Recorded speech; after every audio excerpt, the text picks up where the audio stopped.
so that we have everybody. So I guess I'll call the Board of Zoning Appeals meeting for December 17th, 2020 to order.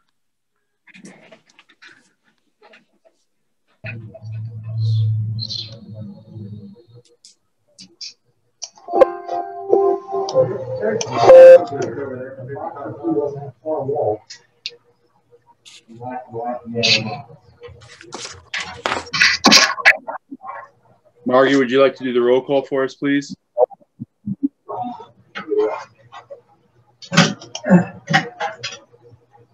Yep. Board Member Olson? Yes. We have Olson, we have Board Member Dortzweiler. Okay. We have Board Member Miles.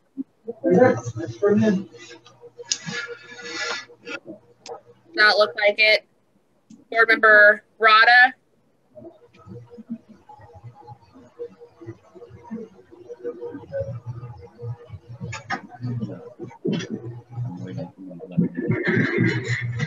I don't know if it's me or if anyone else is having technical difficulties. I'm not hearing everybody.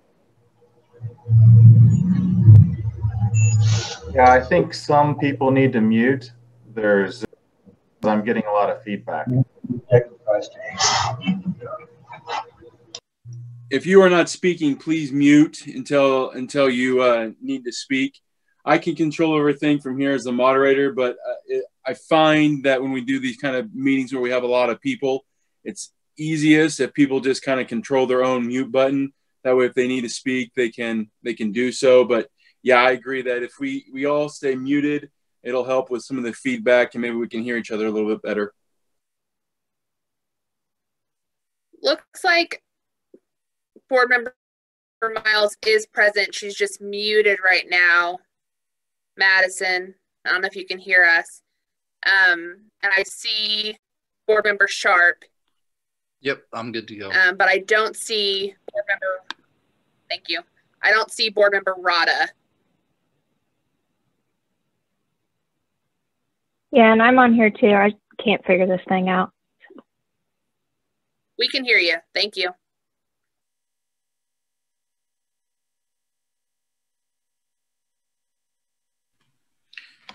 Madison, are you able to see anything?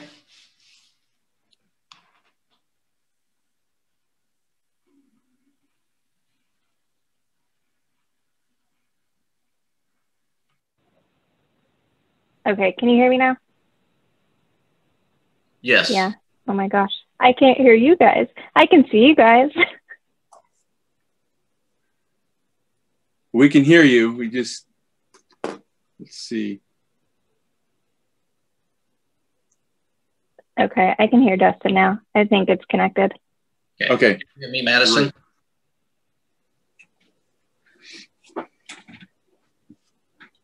So did we get through our roll call, or who did we? It looks like we didn't have Board Member Rada, but I think that might be him that's joined. That's just marked as Rick. Board Member Rada, are you present?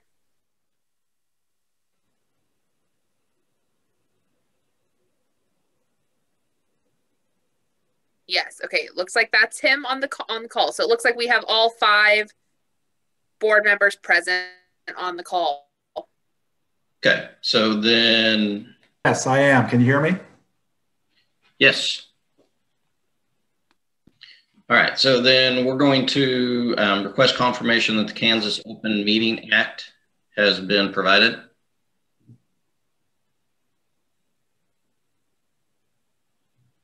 Yes, I can confirm. Okay. So then we need approval of the minutes from the October 15th, 2020 meeting. I move that we approve the minutes from the October 15th, 2020 meeting.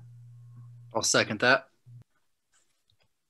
Okay, so been moved and seconded. All in favor? Let's do this as a roll call. Margie, can you call out each name? Yes, I can. Board Member Dortzweiler. Aye.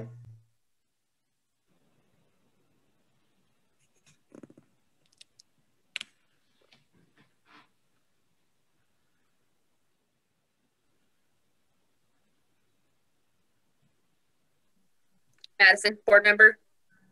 Can we hear you? Margie, you're cutting out. I can't hear you.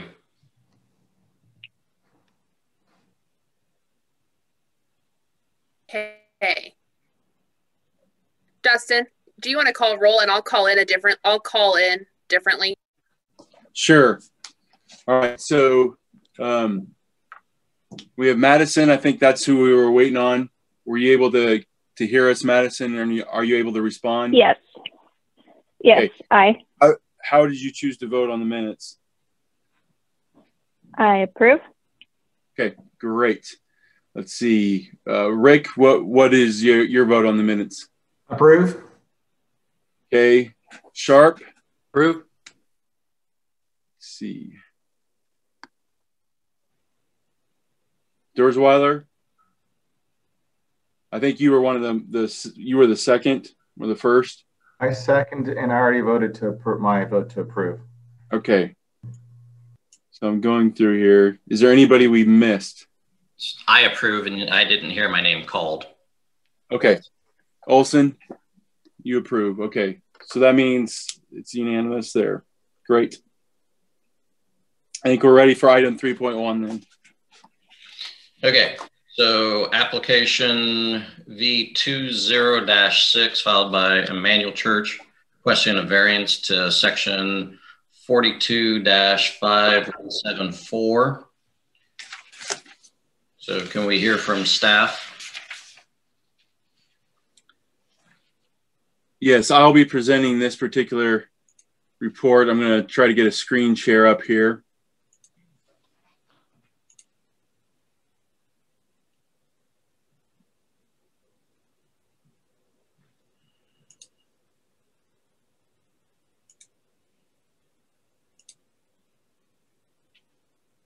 All right, I think everybody can see the screen there.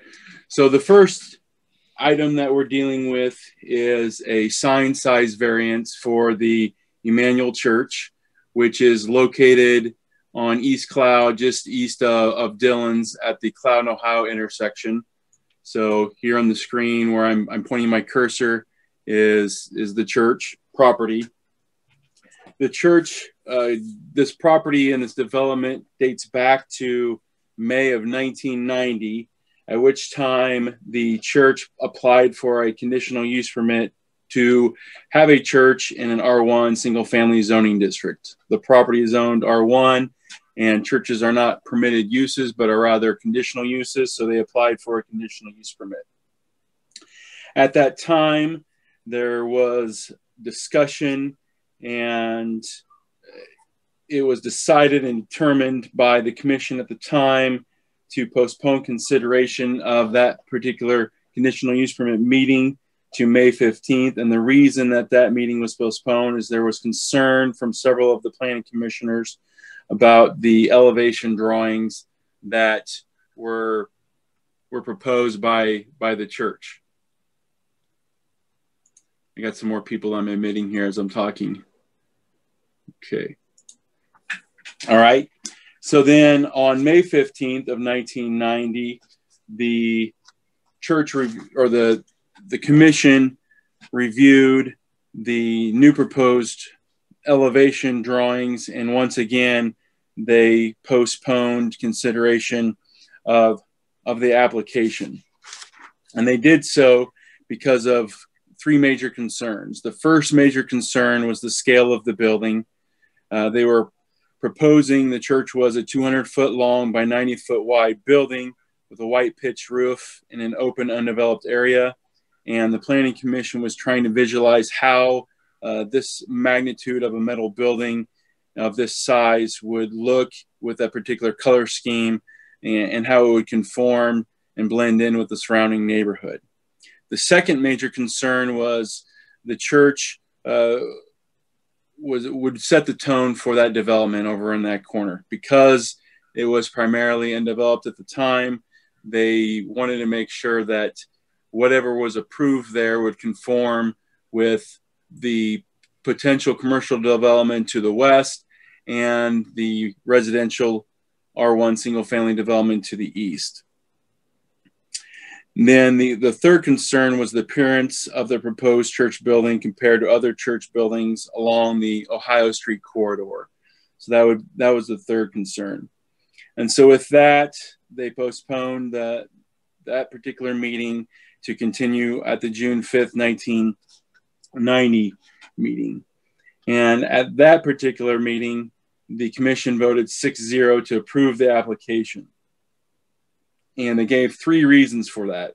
The first is that the church's revised architectural proposal featured a brick treatment that was applied to the south, west, and east sides of the building with a bronze roof instead of the white roof, and that they concluded that that design would not injure or dominate the surrounding neighborhood.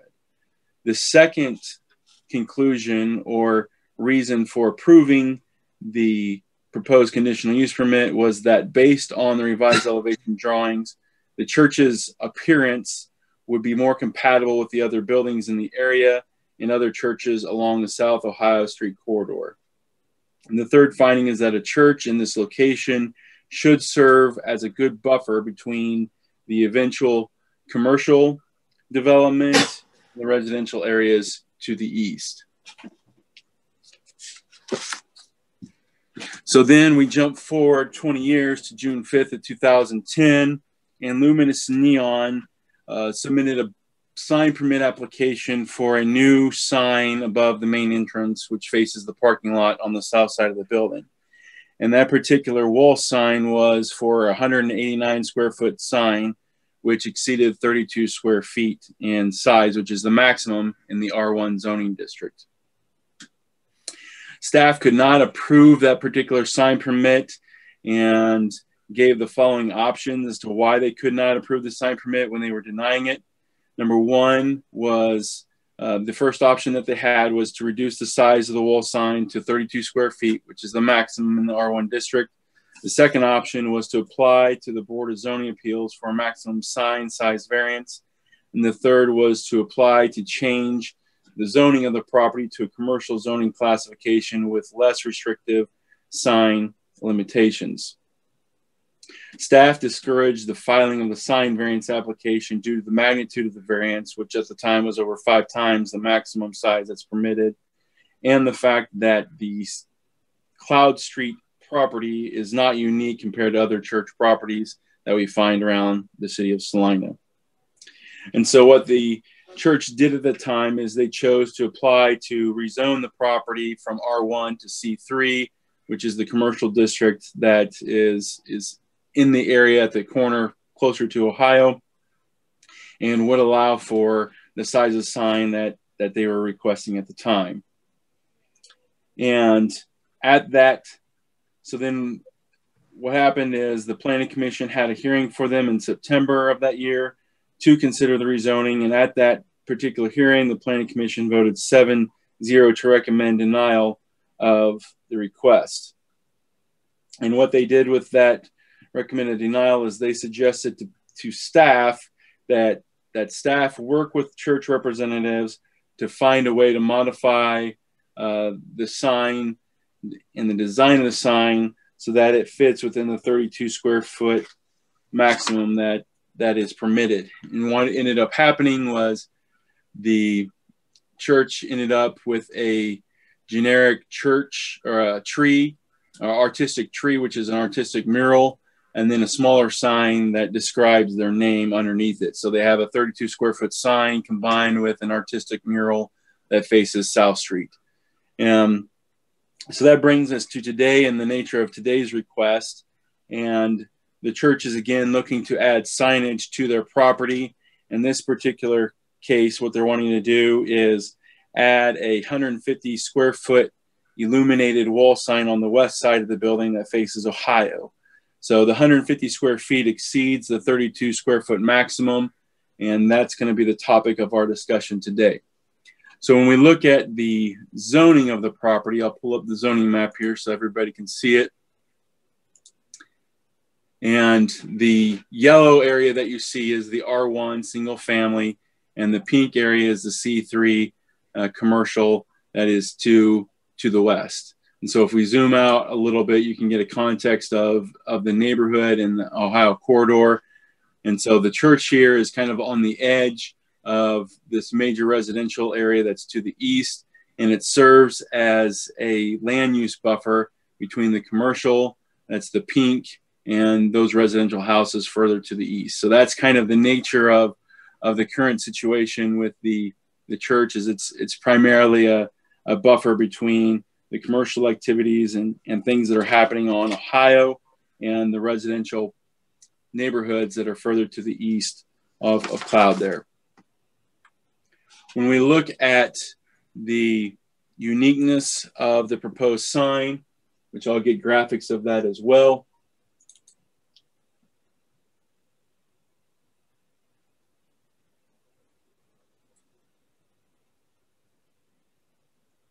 So this is a survey of the property. Here is what is existing. So they have a cross, which is exempt from our sign criteria because it's a religious symbol. And then we have what's being proposed, a day and night shot here. And so what you'll see on this top image here is what's being proposed. This is the 150 square foot sign. And when we look at the uniqueness of the property, the need for a variance must be caused by a condition which is unique to the property in question and not shared by other properties in the area. And so the applicant to that states that they have a large property that was built on the edge of a residential area, and it is not embedded in a neighborhood, but was rather on the edge. Unique to the church are the community meals they serve that benefit the community. The applicant also states that putting signage on the west side of their building would attract or be seen by transportation, people driving by or using the bus further to the east on Ohio, or further to the west on Ohio. And the church serves 200 meals a week, and this meets a need in the community. And the church also hosts a farmer's market for the Salina community every Tuesday evening. And the church also hosts a large veteran celebration, a free donut day for teachers, and a free oil change event for the community every year. The applicant also states that the church hosts multiple community organizations throughout the year, which makes them unique to Salina based on the volume of their hosting. Staff would note that the need for a variance is supposed to relate to unique qualities of the physical property itself and not the unique qualities of how the property is used or how a particular use operates.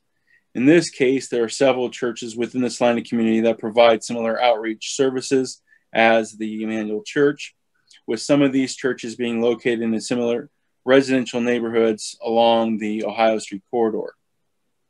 To staff's knowledge, there are no other residential zone churches along the Ohio Street corridor or anywhere in the city that has a sign that exceeds 32 square feet.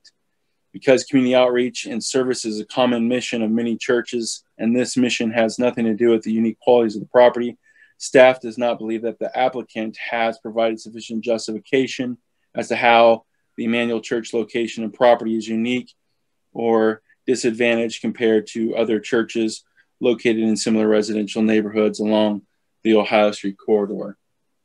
And what staff has done, and you'll see in your packet, is we have done a sign study that shows all of with pictures of all of the different signs along the Ohio corridor from Republic down to Belmont. And we also created a spreadsheet that helps highlight some of that. And I will try to display that on the screen as well. And so here is that particular spreadsheet. It's got over 100 some different signs on it. And what we've done is we've tried to highlight signs that might be a good comparative for the commission when they're thinking, or for the board as they're thinking about this. There are two churches along this corridor of Ohio that could be a comparative. One is the Church of Jesus Christ of Latter-day Saints, which has a 16 square foot wall sign that faces Ohio. Another, and is just a little bit north of this, is the First Church of the Nazarene, which also has a sign. It's a ground sign, and that is 32 square feet. It's a 4x8 ground sign. So both of the churches that are within this area stick to the 32 square foot limitation, and staff isn't aware of any other church within Salina that exceeds that's in a residentially zoned area. Now, as we go through the spreadsheet, there's only a few that even match or exceed the 150 square feet that are being proposed. One is the Sunflower Bank. They can see on the sign here. They do have a pole sign that's a combined signage on the pole is 196 square feet. And Dillon's had one. I think Wendy's had one. Did I pass Wendy's?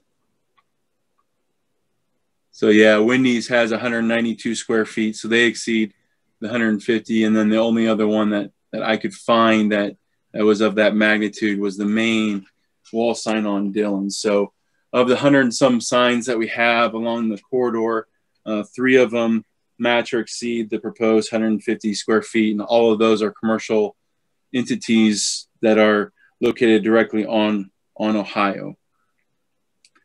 So when we look at the adverse effects on the neighbors, the applicant states that the proposed wall sign will not impact neighbors on the west or south side of their church building. There is no housing on the west side where the church is proposing to erect the wall sign. Only the Dillon's parking lot, which they say is very brightly lit and is a commercial property. And the applicant states that the Dillon's grocery store will easily outshine the proposed LED channel letters and the name that are being proposed. The applicant believes that their proposed wall sign is simple and tasteful and will not scroll or flash, as it will be a static sign. Staff would agree that it is hard to argue that a 150 square foot illuminated sign located on the west side of the church building would negatively impact the neighbors to the east, as the sign would not be visible to them. Additionally, adjacent properties to the north and south will all be over 250 feet away from the proposed sign, so that distance will help mitigate any negative impacts that sign may have. However, staff would point out that the church was originally approved in this location in 1991 and was approved to act as a transition buffer between the anticipated commercial uses that are now at Meadow Point and the grocery store for Dillon's and the residential neighborhoods to the east. The reason the previous 2010 rezoning request was not approved was because the Planning Commission wanted to preserve the church property as a transition buffer between the commercial uses and the residential properties to the east.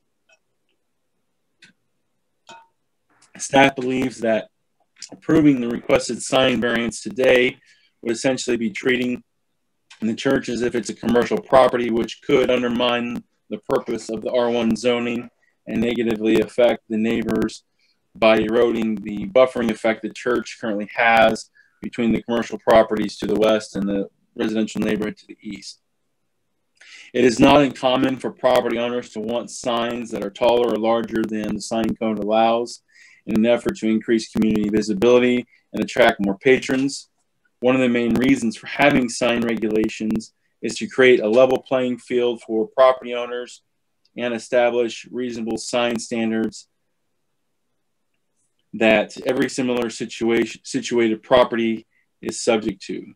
Staff's biggest concern with approving a wall sign that is over 4 times the amount of what's permitted is that it might set a precedent and could undermine even-handed enforcement of the sign regulations and undermine the intent behind allowing churches in residential zoning districts and not just restricting them to commercial zoning districts.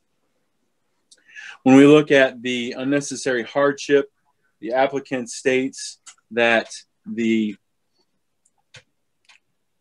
wall sign is a wayfinding sign, and so that preventing them from having a sign of this size is keeping the community from easily seeing their property from one of the busiest intersections in Salina. And I'll pull up a graphic that was provided.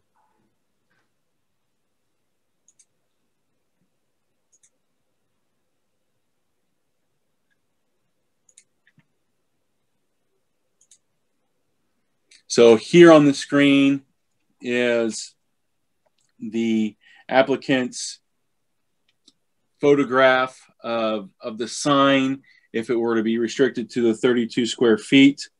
And here is the sign of what it would look like if the 150 square feet were allowed. So this is kind of the comparison.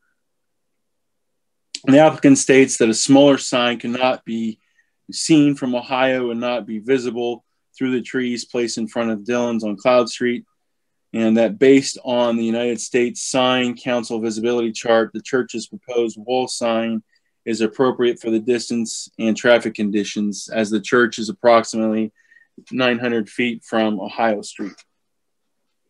So staff would agree that a 32 square foot wall sign would be difficult to read from Ohio Street, but that is because Emmanuel Church is located nearly 900 feet from Ohio Street.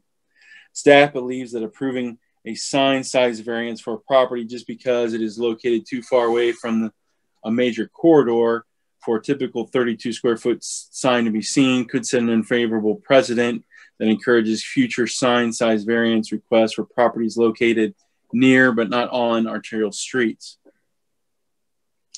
So the applicant believes that the R1 zoning district inhibits the full use of the development of this property compared to similarly situated properties by limiting the maximum size of the wall sign to 32 square feet. Staff would reiterate that the vast majority of churches and schools in Salina are subject to the R1 32 square foot limitation, and that we are unaware of any that exceed the 32 square foot limitation. Staff believes it is difficult to claim that the particular church site is unique or has been unfairly singled out or treated differently with a 32 square foot maximum, especially since the church has been in operation at this location for almost 30 years.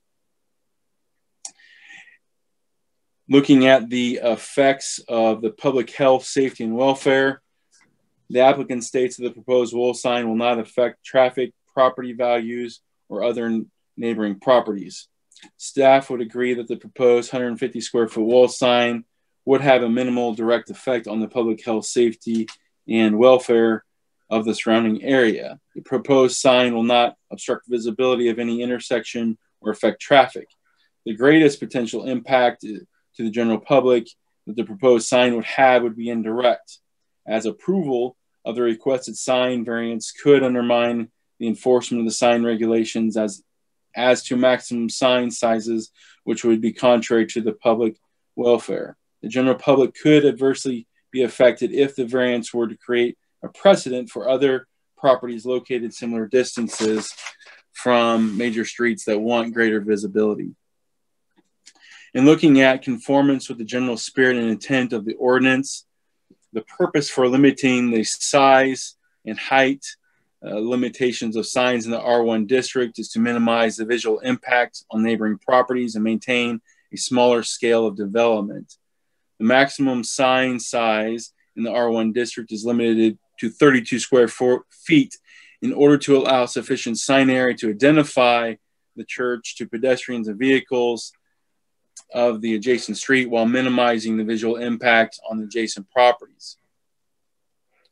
In the case of sign variances, and when we're dealing with sign codes, we also have the First Amendment and equal protection issues that come into play. In this case, a sign regulation, it is even more important to treat similar situated properties equally and even-handedly, especially religious institutions, such as the Emmanuel Church. The applicant reiterates that the proposed wall sign will not affect traffic, property values, or the use of the neighboring property. The applicant believes that the size of the proposed wall sign stays within the general spirit of the code and conforms to the residential neighborhood because the wall sign faces west towards a large and busy commercial property that was constructed after the church was built. Staff would note that all variances are contrary to the letter of the governing zoning ordinances. The issue is whether the variance is contrary to the general spirit and intent of the ordinance. Again, the intent of limiting sign sizes is to create a level playing field for property owners and to establish uniform sign maximums for all property owners to conform with. While the proposed wall sign might be similar in size to some of the signs at Dillon's, the proposed wall sign is not in keeping with the general spirit and intent of preserving the residential character of residential districts by limiting wall signs in residential zoning districts to 32 square feet. So as such, Emmanuel Church is essentially asking to be treated as a commercial property instead of a residentially zoned church.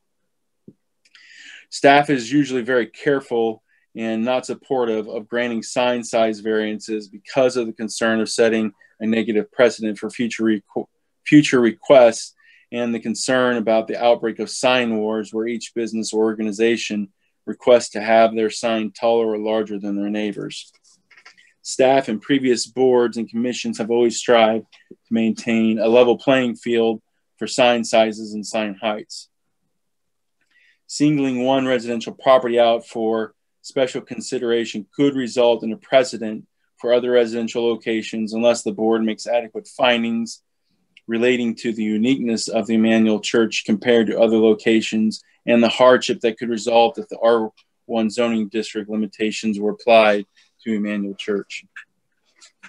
So on page 13 of your report, we do have a summary of staff suggested findings, which reiterate a lot of what we talked about in our report. And we do have a few conclusions we'd like to share. And number one is that a variance should only be granted when there is uniqueness and unnecessary hardship. Unnecessary hardship means that a reasonable use of the property cannot be made without the variance. It is hard for staff to see that reasonable use of the Emmanuel Church property could not be achieved with a 32 square foot wall sign, especially since they have been in this location for almost 30 years. It is also not the function of the Board of Zoning Appeals to issue or to use the granting of a variance as a tool for economic development or to enhance a competitive advantage for a particular business organization. These are the functions of the economic development organization and the property owners themselves. The role of this particular board is to apply the ordinance fairly for the betterment of the overall community. And number three, as to the uniqueness and undue hardship, these factors have nothing to do with the nature of an organization or the use of the property and how they use it or intend to use it. What uniqueness and undue hardship relate to is the physical condition of the property. How is the particular site disadvantaged by its size, shape, topography, etc.? The burden is on the applicant to demonstrate this uniqueness and hardship. So we do have a number of alternatives here. One, you could approve the 118 square foot sign variance as requested, which would allow the church to erect the 150 square foot sign on the west side of their building. The board could also approve a lesser sign variance than what's being requested by the church. The board could postpone action if they feel additional information is needed, or the board could deny the applicant's request if the findings of fact that are necessary to approve the request cannot be made. Staff is concerned that approval of this sign variance could set a precedent for other properties near but not directly on arterial corridors unless clear findings of uniqueness and hardship can be made in this case. And staff is unable to support the approval of the variance application and will recommend the fourth alternative, which would be to deny the request. If the board wishes to approve the application under either alternative 1 or 2 listed on page 14 of your report, staff would need to work with the board to develop alternative findings in support of granting relief from the strict application of the R1 regulations of this church, which limit their sign maximum to 32 square feet. So with that, the staff would take any questions from the board. Any questions for staff from the board? Okay. If not, then can we hear from the applicant or the applicant's representative? And when the applicant or representative comes on, please state your name and address.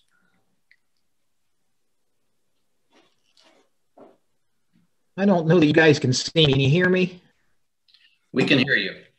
Okay. I apologize. Just can't see me. That's what I get for. I'm Jeremy Hopkins, and I am trying to sign, and I'm representing Emmanuel. You may want to turn your speaker down. Karen is also on the screen. I can see her. And she also Sir? Sir? Sir? Okay, it's one or the other of us. Mr. Hopkins, you're breaking up quite a bit. Be dead. Sir?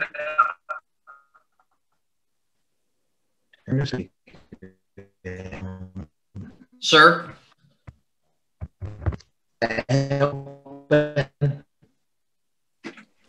Sir? Dustin, what's his name? Yeah, Mr. Hopkins. Eli Hopkins is what it's showing up as. Eli. This is Margie. We might need to have him Yes. restart his audio. Yes. Eli. I'm gonna try and move this, fellas, and see if it works. Dustin, can you send him a chat or a message to, if he's on his phone, he needs to turn off the speaker on his computer. I'll work on that. We might even need to have him leave the meeting and rejoin.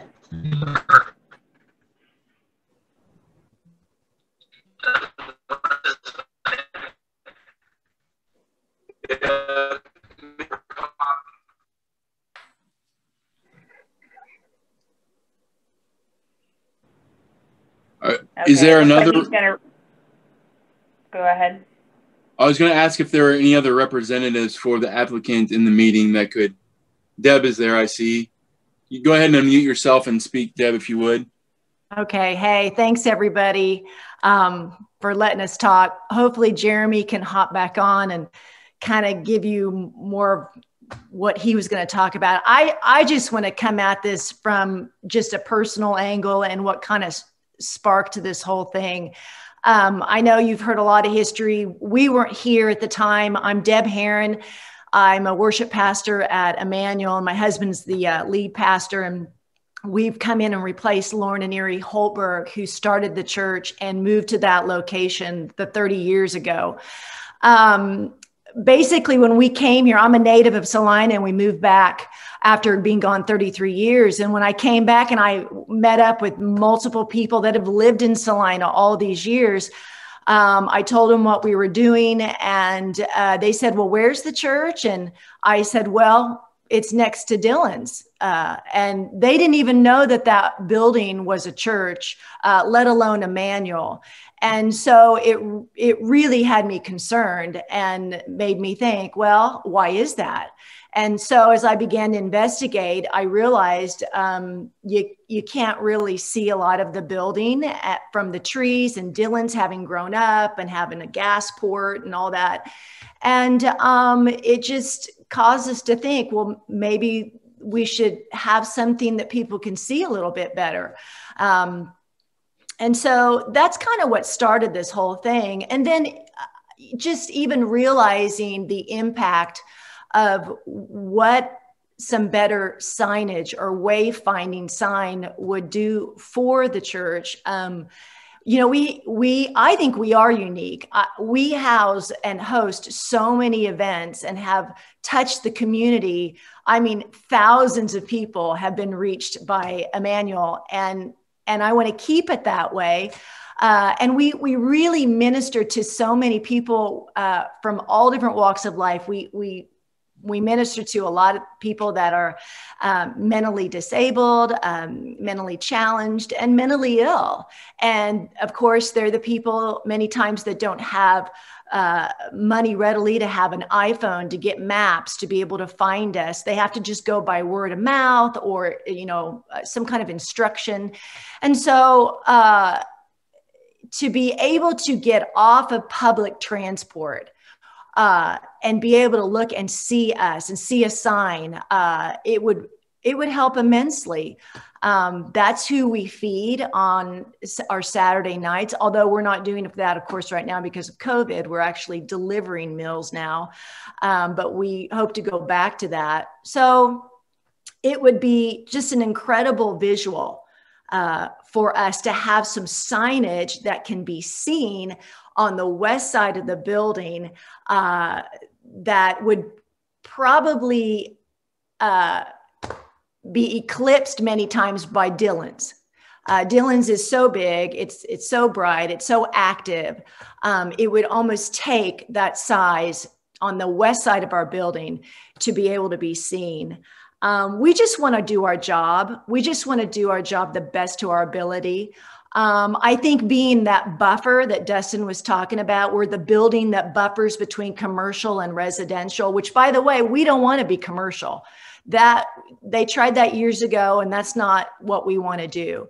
But being that buffer, as Dustin said, I think it would be a nice balance to be able to just have some nice size signage on the west, again, the west side of the building, and yet the front of our building looks very normal. It's very compliant. And we just don't look like a church. We don't have the stained glass. We don't have a steeple. We don't have crosses out in front of it. So again, signage is extremely helpful for any business. And in some ways, church is a business, but, and I think any church should be able to have proper signage, to be able to be seen, to be able to be found by people as they're looking for a church. I think hopefully Justin's on. He's able to speak now. He can explain a little bit more, but I really appreciate you. I hope that you take in consideration just the different things that I've said and what Dustin will be saying. So I'll sign off now and let him speak. Thank you. Thank you all very much. Appreciate it. Thank you. Dustin, do we have somebody else?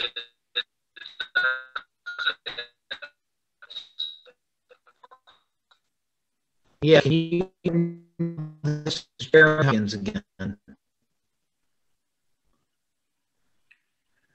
Can you hear me? No, we cannot. Hear me? You are breaking up considerably. Go ahead, Deb. Sorry, I just received some information from Justin, kind of his notes, if I would be allowed. Sure, go ahead. Go ahead, Deb. I hope I can read it. I think, you know, from what I can read within the law, I know you guys have, you have these ordinances to keep people safe. I'm sorry, that noise is distracting me. To keep people safe, to keep, again, on a level playing field. Deb, hold on 1 second. Sure. So anybody that has their speaker unmute or unmuted, mute it right now so that we only have one person talking at this point in time and we eliminate the background noise. Go ahead, Deb. Thanks. He says here, he just wants to let everybody know that, you know, we are really not trying to have a competitive advantage. I want to be very clear on that. The church in Salina is one body, one group, we are one people and we're trying to do a common thing. I could care less if any church in Salina has a big sign. And personally, Mormons, the Mormon church and the Nazarene church, they're right there in Ohio. They don't need a big sign. They can be seen very clearly. But you look at Covenant easily should have a huge sign. I didn't even know what that building was when I came to Salina. To be able to have a beautiful sign on their building to be seen would be extremely, I think, beneficial for them. I think too that he wanted to, from what I can read from his notes, we're not creating any kind of hardship by having this sign. I don't feel at all. If anything, we're helping with people who are in the middle of hardship and able to find this. So let me just see. He's texting me what he's wanting to get across.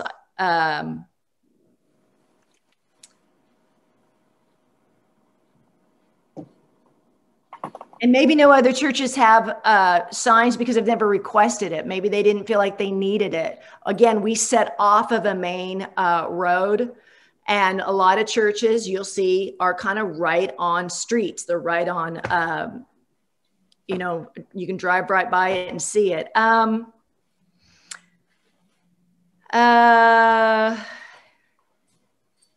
trying to read his notes. I'm so sorry. Basically, he's saying also, you know, a lot of things have changed since 1991. And I believe that was something Dustin had cited. You cited the church being there yeah. Well, if you look at the property, huge changes. Dillon's was not there. There was a lot of those businesses were not even around there. And so we're just kind of this little church set back a little bit. And all we're wanting is to really be seen a little bit better, to have people find us a little easier. He wants to know if he can try again. Is that possible? Sure. Okay. I just sent him that message. I don't know what needs to happen. Everybody please accept me, and then maybe you can hear me. No, we still can't hear. Can't hear me. If you have another device that's on in that area, all right. Well, if you have another device that's on in the area. No, I just yelled at everybody I could find to yell at. Well, I can hear you now.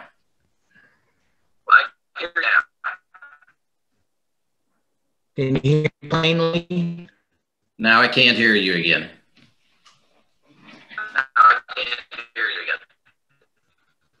It sounds like you're getting feedback into. Please don't hold this against the church. Yeah, that's not going to work. Internet.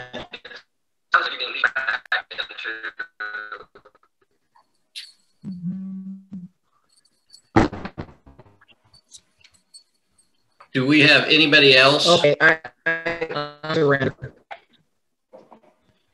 please speak. Okay. Yeah, this isn't working for this gentleman. And it looks like it sounds like it's very delayed. Yes. Because I'm hearing myself coming back over his. Do we have, Dustin, is there anybody else for the applicant in the audience? I can't tell who. I mean, we have several people in the audience. Okay. I don't know if anyone else is wanting to speak on this particular issue. If so, raise your virtual hand and maybe I can call on you. Do you know, Deb, if there's anybody else from your organization that was planning on being in this meeting, or were you and Justin the only ones? Me and Justin were the only ones. And is it even possible to like table this and do something with it next month? Yeah, I mean, that's an option that the board has if they choose to do that. Okay. So let's go ahead and go to the board. Is there any questions for Deb at this point in time?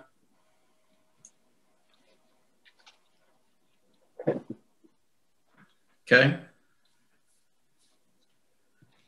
Thoughts on this?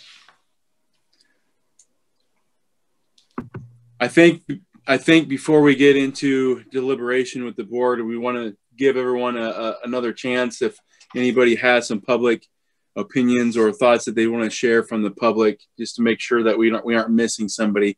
I'm not seeing anybody, but I'd really like to give everyone a chance to speak if they need to. Yeah, I would too.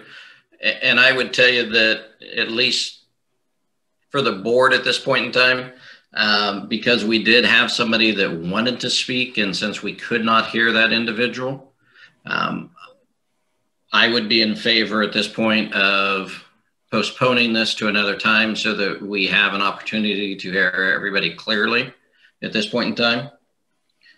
Thoughts on that? Yeah, I'm with you on that, John. Okay. Oh, I was just curious as a board member if the individual that was having technological difficulties was going to say anything different than what Deb had already said. Go ahead, Deb. Yes, he was. I think it would be advantageous for you to hear it. Okay. Any other thoughts?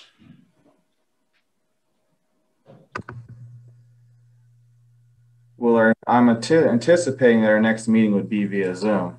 So my only concern is if we're having technical difficulties now, would we have them then in the future as well? And it's a good point. I mean, it very well could, because if he uses the same apparatus, same location, it very well could be that we have the exact same thing coming on. However, we could have the opportunity that he could be where Deb is at, and it would work through also. Again, if that's what we want to do, then we would need to make a motion to postpone this to another time. If everybody feels like, based on the information that they have from staff and what we have heard so far, then we could move forward also with the current application. So thoughts? We would need, if we want to postpone, we'd need a motion for that. If we don't want to postpone and we want to move forward on the application today, then we would need to move forward with that process. So, Steve, are you in favor of continuing on? I believe everybody who wants to talk should get a fair chance. Although I think I actually have enough information as a board member to cast my vote. But I guess I would move that we table this till our next board meeting, this subject matter, so that Eli can have a chance to speak to the board. Okay, so is that a motion then? That is a motion. Okay, do we have a second? Yeah, I'll second that motion. Okay, so we have a motion and a second to table this to our next board meeting. To Dustin, when is the next board meeting? It would be in January, and I think we have it in the last report there, what the specific date would be. I'll try to find it for you. Dean, it should be Thursday, January 21st. Okay. So, yeah, the motion should postpone consideration to a date certain, and so that date would be Thursday, January 21st, 2021. Okay, so Steve, that is your motion? Yeah, that's my motion to postpone to the January 21st, I believe, board meeting. Yes. Cal, do you still have Only a second? for the purpose of public comment, I guess. Yeah, yes, I still second that motion.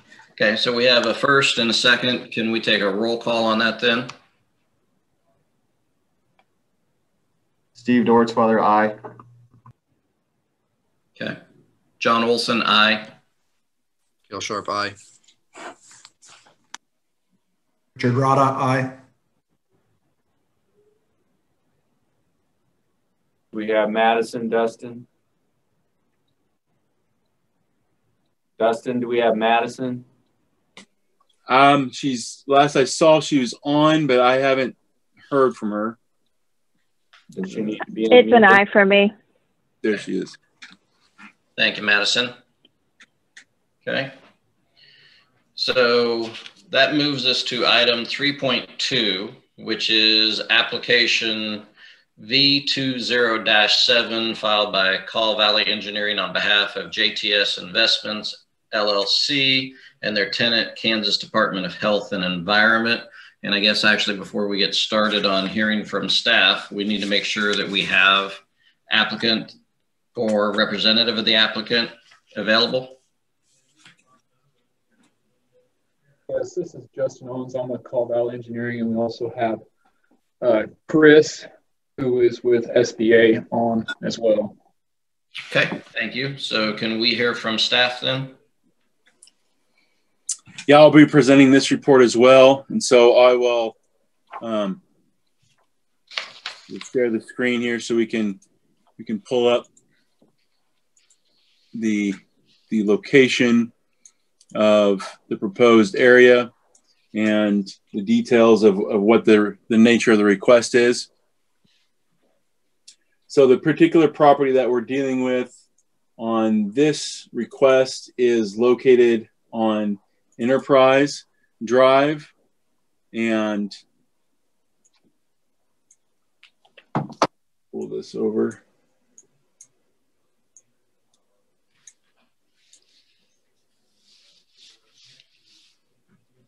So it's a vacant property that KDHE is looking to develop here. The zoning of this particular property is C6 heavy industrial, with the area closer to Schilling being C5. So I'll turn on that zoning layer so you can get some context.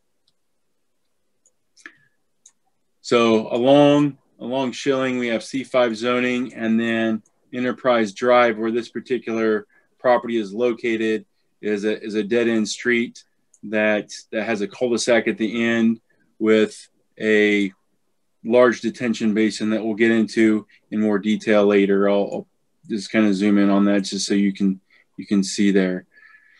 And the reason I bring that up early in this particular report is because it's really the crux of the issue when we're talking about why we're looking at a parking variance, and that's what we're looking at.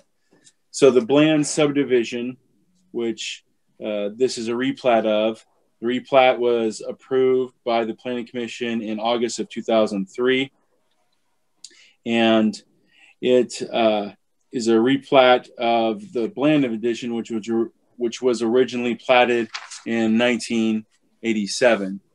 And out in this particular area, we are very sensitive to flooding considerations. Now, a lot of that has been improved when the Schilling road ditch was constructed in 1993.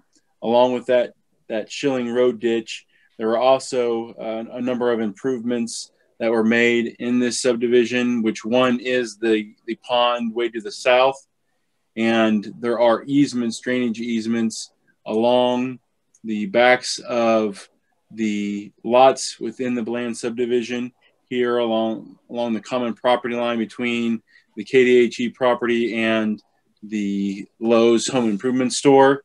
And that drainage easement is to allow water to drain from the site and go down to the detention pond, where it is eventually pumped out and sent to our wider stormwater system.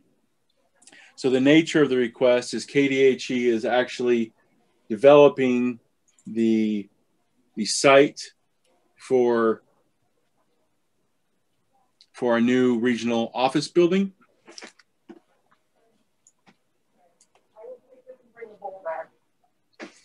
For a new office building, and the office building, because it's a regional office, will have 33 employees, 6 state-owned vehicles, and they would like to have space for additional visitors. Well, the requirements in this particular C6 district for offices is that you have to have 1 parking space for every 300 square feet of every 300 square feet of office area. So here's what's being proposed. And the additional paving that the KDHE is proposing is shown in red, and that will increase stormwater runoff. Well, the zoning code, along with minimum parking requirements, also has maximum parking limitations. And these maximum parking limitations are set in place so that sites don't overpave or oversurface and create additional flooding and flood hazards and potential issues for neighboring properties. And so the site that KDHE is looking to develop would exceed the maximum allowed parking, because the maximum allowed parking is 25% or 125% of the required parking. And so they're going to be exceeding the allowable parking that they can have. And so that's the nature of the request, is they're asking for relief from that particular limitation. So the maximum amount of parking that the KDHE site can have is 29 spaces, or the required amount is 29 spaces. The maximum they can have is 36. They're proposing 45, which is 9 more parking spaces than what's allowed.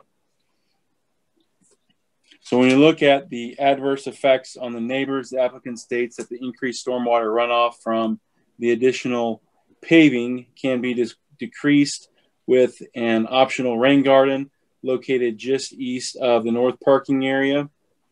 And by providing an adequate number of parking stalls on the site, the developer wishes to ensure that the visitors of the KDHE building will not need to go looking for parking on adjacent properties. The properties to the north and east are currently vacant lots that are undeveloped. And the Enterprise Drive dead-end street prohibits on-street parking, so there's not a lot of opportunities for shared parking on the surrounding properties. And one concern that staff would have, and that the applicant also has, is that by restricting the off-street parking on this particular site to the maximum amount, that there would be insufficient parking for the site, and that it would invite overflow parking to occur on the Sign House property, which is to the south and is the only adjacent property that currently has off-street parking or areas where people could park. And so, in other words, not approving the requested off-street parking variance could have more negative impacts on the neighbors than approving the off-street parking variance would, particularly the Sign House property that is located to the south. Staff's main concern with additional impervious surfacing is that you could be creating additional stormwater runoff, which would result from the expanded parking lot, and how that could impact the neighbors. With the flat terrain, stormwater runoff is a sensitive issue, and replacing green space with additional impervious surface area could have negative impacts. Now, a properly designed rain garden should help mitigate the impacts of additional stormwater runoff generated by the increased impervious surface area. And that's what the applicant is proposing, as shown in the blue area on the site plan, on the proposed site plan. So while I'm showing my cursor, there's a blue hashed out area. There's a fairly substantial landscape area at that particular location on the site. And the applicant is proposing to design an optional rain garden that would help detain water that would be a result from the increased impervious surface areas.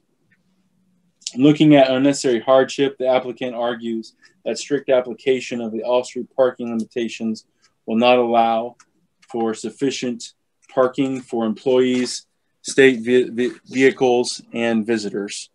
So they have 33 employees. The state vehicles, they have 6 of those that need to be parked there when they are not out in the field being used by employees. and they'd like to have room for visitors, as this is a regional office in which they will have business conducted with outside parties. And so with that, there's not adequate on-street parking in the area due to the cul-de-sac, fire hydrants, and the no parking zones along Enterprise Drive. Staff agrees that if KDHE's parking variance were denied, there would not be enough parking spaces to meet their need of 45 spaces. Because the KDHE site appears to be large enough to provide 45 off-street parking spaces, along with the rain garden stormwater detention system to detain the additional stormwater runoff, not approving the requested variance could cause an unnecessary hardship, leaving KDHE with insufficient parking. When looking at the effect on public health, safety, and welfare, the applicant states that the increased runoff from additional paving can be decreased with an optional rain garden just east of the north parking area, which I've shown and is on the screen here in the blue. Staff would agree that it is the increase in site runoff that could have the largest impact on the surrounding properties and the public, and that an on-site storm detention system would help mitigate that negative impact on the existing storm drainage system in the subdivision as well as the surrounding properties. Looking at the conformity with the general spirit and intent of the ordinance, the applicant states that the proposed 45 stalls are necessary for KDHE to run their operations, and that stalls will be occupied the majority of the time during business hours. They also point out that the 9 extra stalls increase the C-value coefficient by 0.03, and increased runoff can be handled with a rain garden. So what you'll see on the site plan here is the red shaded areas. That is the additional pavement that is being proposed as part of this application. And what the applicant states is that that increased impervious area would increase the runoff coefficient by 0.03, which the proposed rain garden could handle. Staff would point out that the intent of the off-street parking regulations in the zoning ordinance is to promote public health, safety, and general welfare by establishing a minimum number of parking stalls, and so that we aren't congesting our right-of-ways or impacting adjacent properties that might have off-street parking. On the other hand, the limits on having maximum number of parking spaces are there to prevent the overbuilding of parking and increased impervious surface areas, which by limiting that could mitigate future flooding and drainage problems that we experience from time to time in Salina. So after reviewing the proposed plan, staff has confirmed that while the applicant is proposing to exceed the maximum allowed number of on-site parking spaces, 45 instead of the maximum 36, the KDHE site also exceeds the minimum requirement for front yard landscaping area. As you can see here on the site plan, the entire area that is between the parking lot and Enterprise is all green space and landscape area, which is about 1.5 times of what they would be required to have. So they do have significantly more landscaping than what is required. Staff would point out that we have had a couple of somewhat recent cases that have come before the Board of Zoning Appeals for similar variances for parking to allow those entities to exceed the maximum amount. They're both restaurants. One was the Arby's restaurant down on South 9th, and the other is the Olive Garden, which is right next to it, also on South 9th. Those happened in 2012 for the Olive Garden, in 2017 for the Arby's. And in both of those cases, the Board of Zoning Appeals voted unanimously to approve the requested parking variances, finding that the sites were unique compared to other restaurant locations because there was no shared or overflow parking in the vicinity, and that the additional paving and parking spaces would not have an adverse effect on neighboring properties or public safety and health, because additional stormwater runoff resulting from the additional paving would be detained on the Sutherland Addition property, which has a large detention pond on it. So in both of those cases, they had a detention pond dedicated to handling the additional water runoff. In this case, the applicant is proposing a rain garden to help supplement the detention that we have in the drainage pond that's to the south of this subdivision at the end of Enterprise Drive. So staff does have a summary of suggested findings on page 8, and we also have some alternatives on page 9. And with alternative 1 being you could approve the requested off-street parking variance if you can find that the required findings of fact can be made to approve it. And the board could postpone consideration of this application if additional information is needed. And the board could deny the applicant's request if the findings of fact cannot be made. Staff would agree that the KDHE office is a standalone, freestanding operation with no opportunity for shared parking arrangements in the surrounding area to meet their operation needs, and that the site is large enough to provide for the 45 off-street parking spaces that they're wanting, along with adequate detention if a adequate rain garden is designed by the engineering team representing this application. Staff would recommend approval of the applicant's variance request with a couple of conditions. One is that the applicant shall work to design and construct an adequate on-site stormwater detention system, such as the rain garden that's being proposed, that will ensure the development of this site as proposed will not have any negative impacts on the surrounding properties or the existing public drainage system. The second condition would be that development of the KDHE site shall substantially conform with the plans presented and approved to the board. So with that, staff would take any questions that the board may have. And we can also go over any of the visuals that are in the packet or that have been shown in this presentation. Any questions for staff? Okay, if not, then can we hear from the applicant or the applicant's representative? And for the applicant or the representative, please state your name and address. This is Justin Owens with Call Valley Engineering. All right, my address is 2928 Jack Circle in Salina.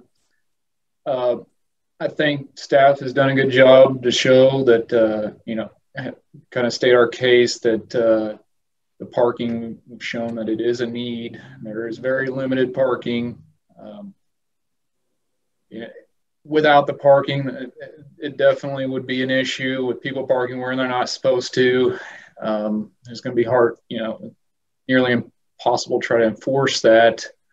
Also, I would like to point out, when we originally put this together, we weren't sure on the exact location of a rain garden, but they are actually in the process of installing the landscape out there, and they have put in a rain garden, which will actually be right on the east edge of the parking lot, right off the parking stalls. So water running right off the parking lot will go into this area, and it winds up being nearly double the amount of storage that we would need. As Dustin said, the 0.3 increase in C value equates to about a 3% increase in runoff, and we've calculated that to be about 913 gallons of water, and we've got nearly double that amount of storage available with what they've installed to this point. And just appreciate your consideration in this. And I don't know, Chris, do you have anything to add? I don't have anything to add other than I appreciate the consideration and thank the staff for their hard work on this. And I'm willing to answer any questions that any of the respective board members have to ask at this time. Any questions from board? So Justin, I have a quick question for you.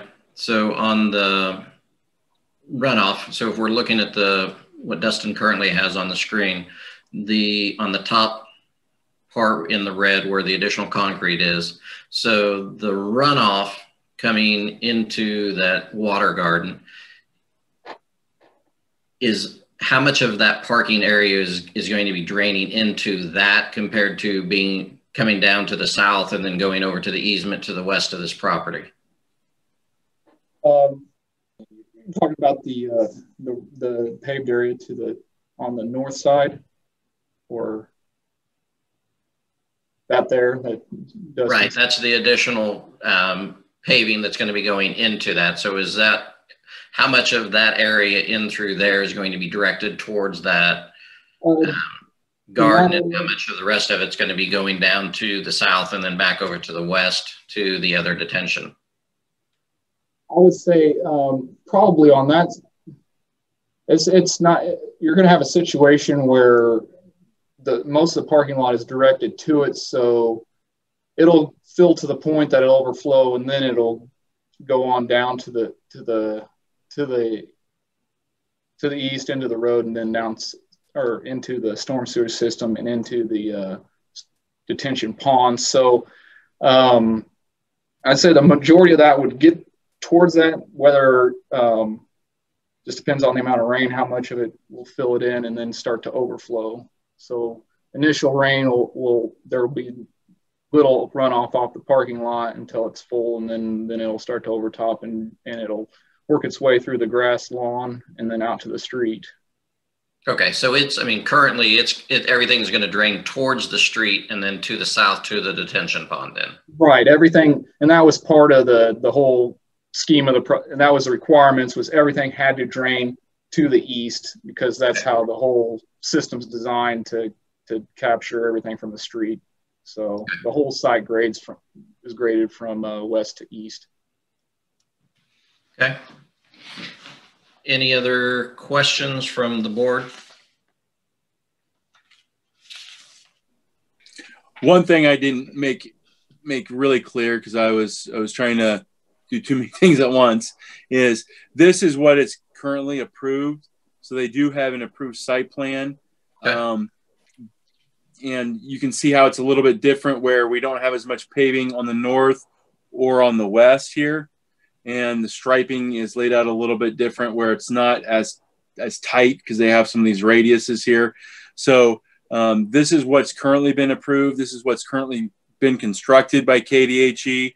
And so what they're asking for is the additional paving that's allowed in the red areas.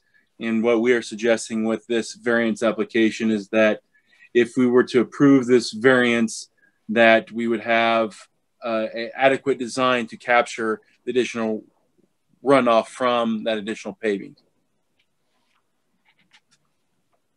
Justin, I have a question that may be directed to you or to Justin Owens, but what becomes of the trash enclosure if the parking lot is expanded on the west? Yes, what we've worked with KDHE is that they don't necessarily need a large trash enclosure like what was shown. So the agreement, or the idea was, instead of a trash enclosure, that they would only need a cart service. And if that needs to be screened, they could put in a fenced area back behind the building, so that cart, they could just roll that out whenever trash service comes out. So it's not necessary to have such a large trash enclosure. Thank you.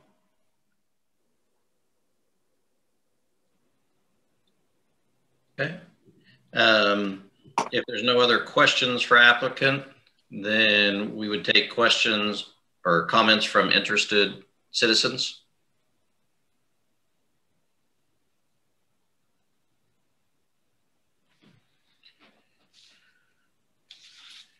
Dustin, do you see anybody raising their hand? I'm not seeing anybody. Okay. Then I would say discussion with the board. Comments from the board or discussion? To me, this one's pretty simple. I don't see that there's an issue with the additional parking spots, because this is going to be contained within this lot for their own employees and for the accessory cars. I think that it's been handled well with the parking and the drain, with the water garden to the front to be able to handle flow, to slow it down before it hits the street. So I wouldn't have a concern with it. I'll go ahead and make the motion that we approve the parking variance as long as we include the staff's recommendations that the applicant work to design and construct it so that the stormwater wastewater flows into the detention pond, and that it conforms with all the plans presented and approved by the board. I'll second that motion. Okay, so we have a motion and a second. So can we do a roll call? Steve Dortzweiler, aye. John Olson, aye. Cale Sharp, aye. Richard Rada, aye. Madison Miles, aye. Okay, so we have a motion and it's been approved for application V20-7.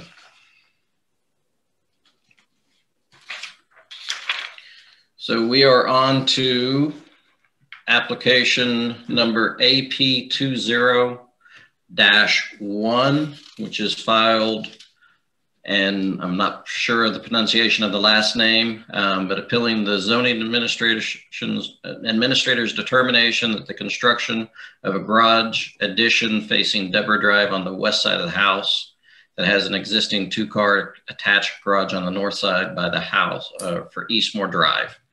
So with that, first off, do we have the applicant or representative for applicant in the meeting? Yes. We're here. Okay. So with that, can we have a presentation by staff? Mr. Andrews going to make that presentation, but before I start, I noticed in the meeting present is Benjamin Kraft, and I would like to introduce the other board members to Benjamin, who is a student and is a youth representative that was recently appointed to the board, and this is his first meeting, and his first meeting is by Zoom. So we do want to welcome Benjamin, although we haven't welcomed him in person. Welcome, Benjamin. Good to have you, Ben. Thank you. It's good to be here. Okay, you will notice on our standard application page that the application says application for variance or appeal. And probably the vast majority of the cases that come before this board are for variances. But you actually have another power or duty as the Board of Zoning Appeals. And in the zoning ordinance, it states that the board shall have the power to hear and decide appeals where it is alleged that there is an error in any order, requirement, decision, or determination made by the zoning administrator in the enforcement of the zoning regulations. The board may reverse or may modify any order, requirement, decision, or determination made by the zoning administrator, and that to that end shall have all the powers of the administrative official from whom the appeal is taken. So the reason for this application coming before the board is that Mr. Blacklinger is appealing a determination that I made as a zoning administrator that his proposal to construct a garage on the west side of his house facing Deborah Drive is a second garage and not an addition to a 2-car garage, making a 3-car garage. And so this associated with the application is a 2-page form that's attached to the application, and it sets out the procedure for processing an appeal of a zoning decision or interpretation. And so we have an application. We have scheduled this for a hearing. Notice has been published of this hearing. We provided written notice to neighboring property owners of this hearing. we have presented you with a staff report and all the materials supporting that, and those materials provided by the applicant. And so we'll have a summary, a presentation by the zoning administrator, comments from the applicant, comments by interested citizens, and then Board of Zoning Appeals discussion and action. A property owner's appeal may only be granted upon an affirmative vote of a majority of the members present and voting. The quorum of the board is 4, and a failure to receive the required number of votes will result in denial of the appeal. So you have the background there that we're in the Holiday Resort Edition, which is at the very northeast corner of the community, south of Country Club Road in the vicinity of Holmes Road. And that particular development as a subdivision was reviewed and approved by the Salina City Commission in 1993. And it was primarily to allow for construction of a nursing home with a possible future assisted living complex. But there are also 23 residential building lots that were platted at that time. And there was a great deal of concern raised regarding what the character would be of the single family homes planned for the development. And the developers said, well, that there was an interest in developing similar types of homes to the Country Club Estates Edition number 4, which is to the west. So there were a set of covenants that were developed, and those covenants were incorporated to be enforced by the city of Salina, and we were made a party to those covenants. And there was also a requirement that could not be amended or modified without the approval of the governing body. And in those covenants, there is a limitation that says residences may include a private garage, which must be attached to the residence for not more than 3 cars. And so as zoning administrator, I received a copy of a building permit application to construct a detached garage on this property, which is a corner lot at the northwest corner of Eastmore Drive and Deborah Drive. And as zoning administrator, I informed the block cleaners that even though it appeared that the proposed garage would conform with the size limits and setback requirements in the zoning ordinance, the staff could not issue a building permit because it would violate the protective covenants in the Holiday Resort Edition. So as you are aware, there are a number of residential subdivisions around the community where it's legal to construct a detached garage. And we have rules for detached garages in the zoning ordinance. But in this particular subdivision, only attached garages are allowed, and those covenants are enforced by the city. So we've explained that there was an effort made to circulate a legal document to be signed by a majority of property owners in the subdivision to terminate the covenants and eliminate the restriction that prevented detached garages. That effort was assisted by city staff by having a signing opportunity on Thursday evening, August 27th, and 10 people came in and signed the document. Additional signatures were obtained, and then there were signatures that were withdrawn by 2 property owners.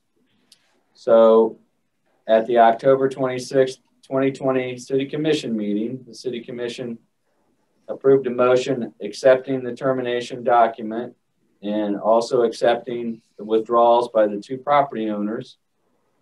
And they made a determination that there were insufficient signatures on the termination document to terminate the covenants, and they denied the block cleaner's request that the covenants be terminated. So the effect of that action was to leave the prohibition on detached garages in place. So no building permit could be issued for a detached garage. Then Mr. Blocklinger proposed attaching a garage to the west side of his house that would face and have driveway access from Deborah Drive. We do not have a building permit application for that garage. We do not have a specific site plan. What we put in the packet was a representation prepared by staff to try to depict for you what that would look like, how it would relate to the property. When that proposal was put forward, staff, myself as zoning administrator, determined that this would constitute a separate garage or a second garage, and that approval of a building permit would be contrary to both the zoning ordinance, which limits residential lots to a single attached garage, and the protective covenants, which also limit properties to one garage, which must be attached. My interpretation is that because the proposed garage is physically separate from the existing garage on the north side of the house, it would be a second attached garage and not a garage addition. And since this lot is limited to having only a single attached garage, my position is that in order for this to be a garage addition, creating a single 3-car attached garage, an additional bay would have to be added to the existing 2-car garage. In other words, the addition must be contiguous with the existing garage structure. Constructing it in a separate location with a separate driveway on a separate street makes it a second garage. That is the zoning administrator's interpretation. Mr. Blocklinger contends that I have erred in my interpretation and application of the zoning ordinance, and that he is proposing to construct a 3-car garage that is allowed under the zoning ordinance and under the protective covenants. He contends that the fact that the proposed garage bay is physically separate from the other 2 garages does not make it a separate or second garage. And he's asking the board this afternoon to overrule the zoning administrator's interpretation. Mr. Blocklinger has provided photographs of other corner lot locations where building permits have been issued for separate facing garages in the past. And so you should find some photographs taken around the community of similar situations. And so his point is that other properties have had this approved in the community, and he thinks he should also. So one of the things that's very important to understand the zoning administrator's interpretation is to understand the legislative history on detached and attached garages. We have an ordinance that dates back to 1977. In 1997, city staff received a number of complaints from property owners complaining about garages that were too large, too tall, or too commercial looking. Around that time, there was also a proposal to construct a 40 by 60 detached garage on a lot adjoining the home at Magnolia Road and Huntington Road. In that case, surrounding property owners expressed concern about the proposed location, size, and appearance of that garage, and also concern about potential uses. So what occurred was that there was a zoning text amendment initiated by the Planning Commission, and that set a size limit of 770 square feet. And then 24 by 32 is the standard size. And then in agricultural districts and residential suburban districts, you could have a garage up to 1,200 square feet. There was a height limit set on garages and a compatibility requirement. And so the purpose of that was to limit garage sizes to keep residential areas looking residential by not allowing garages that were taller than or out of scale with the house they serve. And so there was also concern about garages being converted to business use. So as you are well familiar as a board, there is a safety valve provision in that ordinance. And property owners who believe the size limitation is too restrictive and they want to construct a larger or taller garage they can apply for a maximum garage size variance to the Board of Zoning Appeals. Adjacent property owners are notified and a public hearing is held. At the hearing, the homeowner has an opportunity to explain the hardship that would result if they couldn't have a larger garage. Neighbors have an opportunity to review the plans, provide their comments in favor or in opposition to the variance request. And so the idea here was that rather than having staff and others hear after the fact complaints about a garage that was built, the variance process allows neighbors to know what's getting built ahead of time and to comment on that. And so in the 22 years since that size limit went into effect, the board has reviewed numerous garage size variance applications, as many of you board members have personally heard, and you have approved about 75 to 80% of those requests. So this seems to work reasonably well since neighbors are given an opportunity to review and make comments on the garage before it's built. There was one additional text amendment that was done in 2004. That was also the result of some Board of Zoning Appeals cases where we had property owners who applied to build an oversized garage. Those applications were denied by this board, and then they tried to come up with a method to create a breezeway or some artificial connection, and then they ended up building garages of the same size that dwarfed the house but didn't require variance because it was deemed to be an attached garage. And so what was proposed by the Planning Commission in 2004 was to limit properties to a single attached garage, to require that the attached garages share a common wall with the home they're attached to, and to have a size limit on garages that they can't be larger than the house that they serve.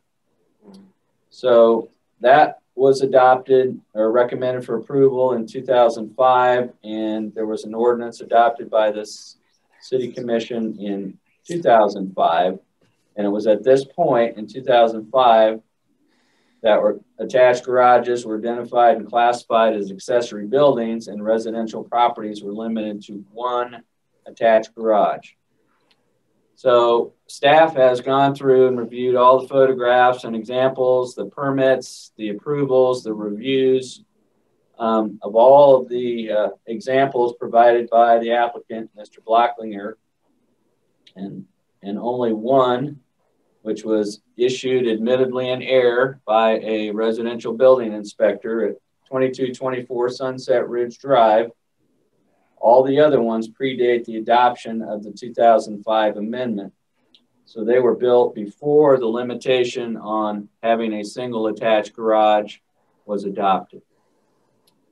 And so in interpreting and applying provisions of the zoning ordinance, the zoning administrator is first to look at the plain meaning of the language in the ordinance, and then secondly at the intent.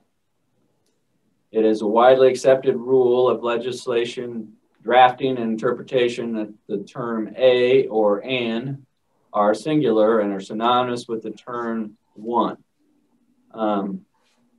It's also clear that in adding the section in 2005 to the accessory use regulations, that the City Commission intended to limit residential properties to one attached garage in addition to one detached garage and one storage shed.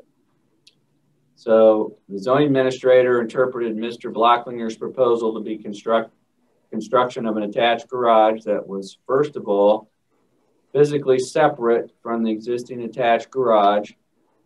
Second, was on the opposite side of the house from the existing attached garage. And three, had a separate driveway and separate street access from the existing attached garage. These factors taken together resulted in the zoning administrator determining that the structure in question is a second attached garage, and the holiday resort covenants and the city zoning ordinance prohibit that. Therefore, a building permit cannot be issued for the attached garage as proposed. So that is the zoning administrator's position. The zoning administrator's provision, what interpretation is that yes, there are garages on corner lots.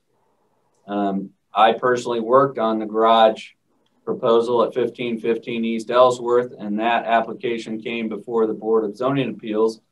But at the time that was done, there was no limitation on the number of attached garages. Since 2005, there has been a limitation to having a single attached garage. So your alternatives tonight, after hearing all evidence and all comments, is you could make a finding that the proposed garage is physically separate from the existing attached garage, and therefore the zoning administrator did not err when he determined that it would be a second attached garage. You could make a finding that the proposed garage is an addition to the applicant's existing 2-car garage, constituting a 3-car garage, and that the zoning administrator erred when he determined the addition in question to be a second attached garage. You could postpone consideration of this appeal if you feel additional information is needed from the staff or the applicant to reach a decision. I would note that any decision that you would make would be communicated to the applicant in writing, and staff and the city attorney are available if needed to assist the board in making any findings and conclusions in support of its decision. So Dustin, you've kind of been static there on the images. Do you have any of the photographs of the garages that were provided by the applicant?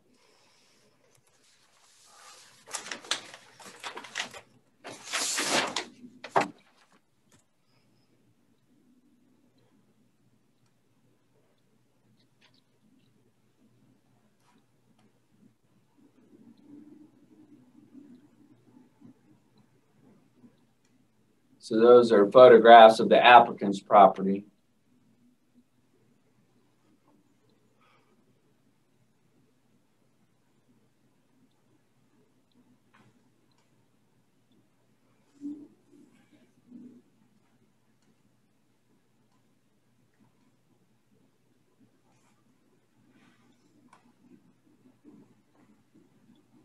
So maybe we could rotate those. Yeah.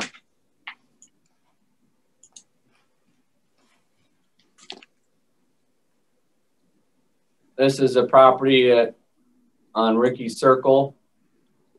And so it is a property, actually both driveways are on Ricky Circle, but Ricky Circle is a loop street. And it has a garage facing one direction at one corner of the house and a garage facing a different direction with a separate driveway. That was built in the early 90s. We have a garage at 1515 East Ellsworth that has a garage facing Courtney and a garage facing Ellsworth. That particular case went before the Board of Zoning Appeals. That was done in 1990s, and again before the current provisions in the ordinance went into effect. The same with 753 Mound View, which has a single driveway, but has two, I would consider that to be two separate attached garages.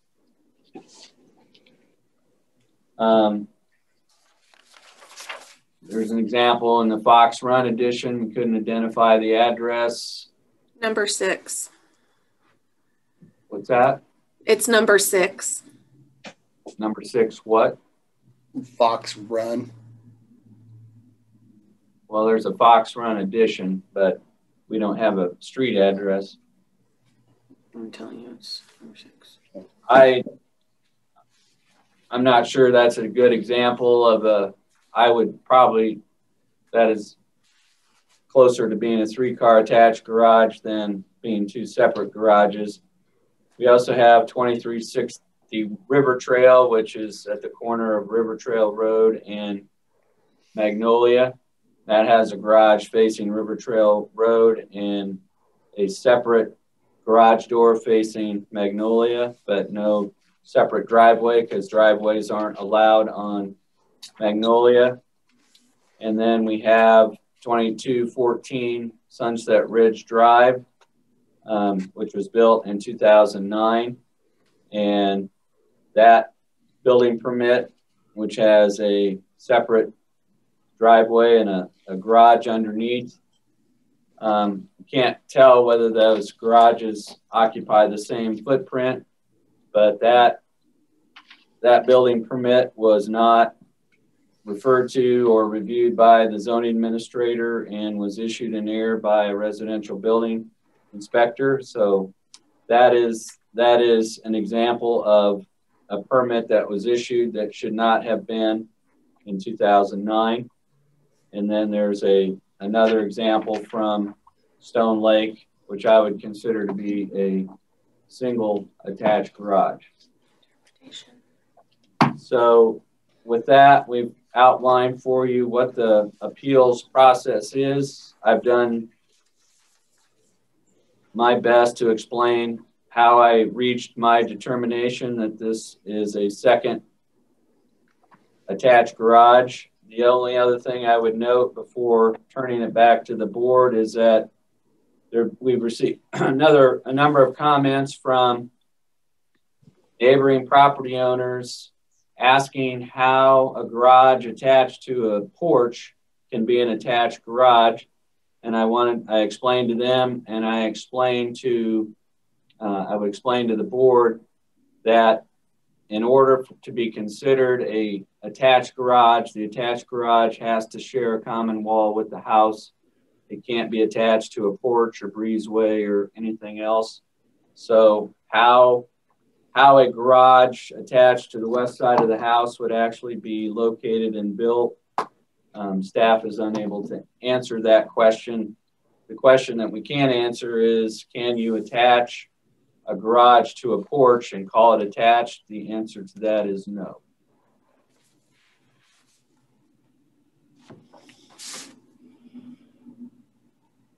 So I would pause to see if there's any questions from the board about the staff report, the zoning administrator's interpretation, or any of the items attached. So questions for staff from the board?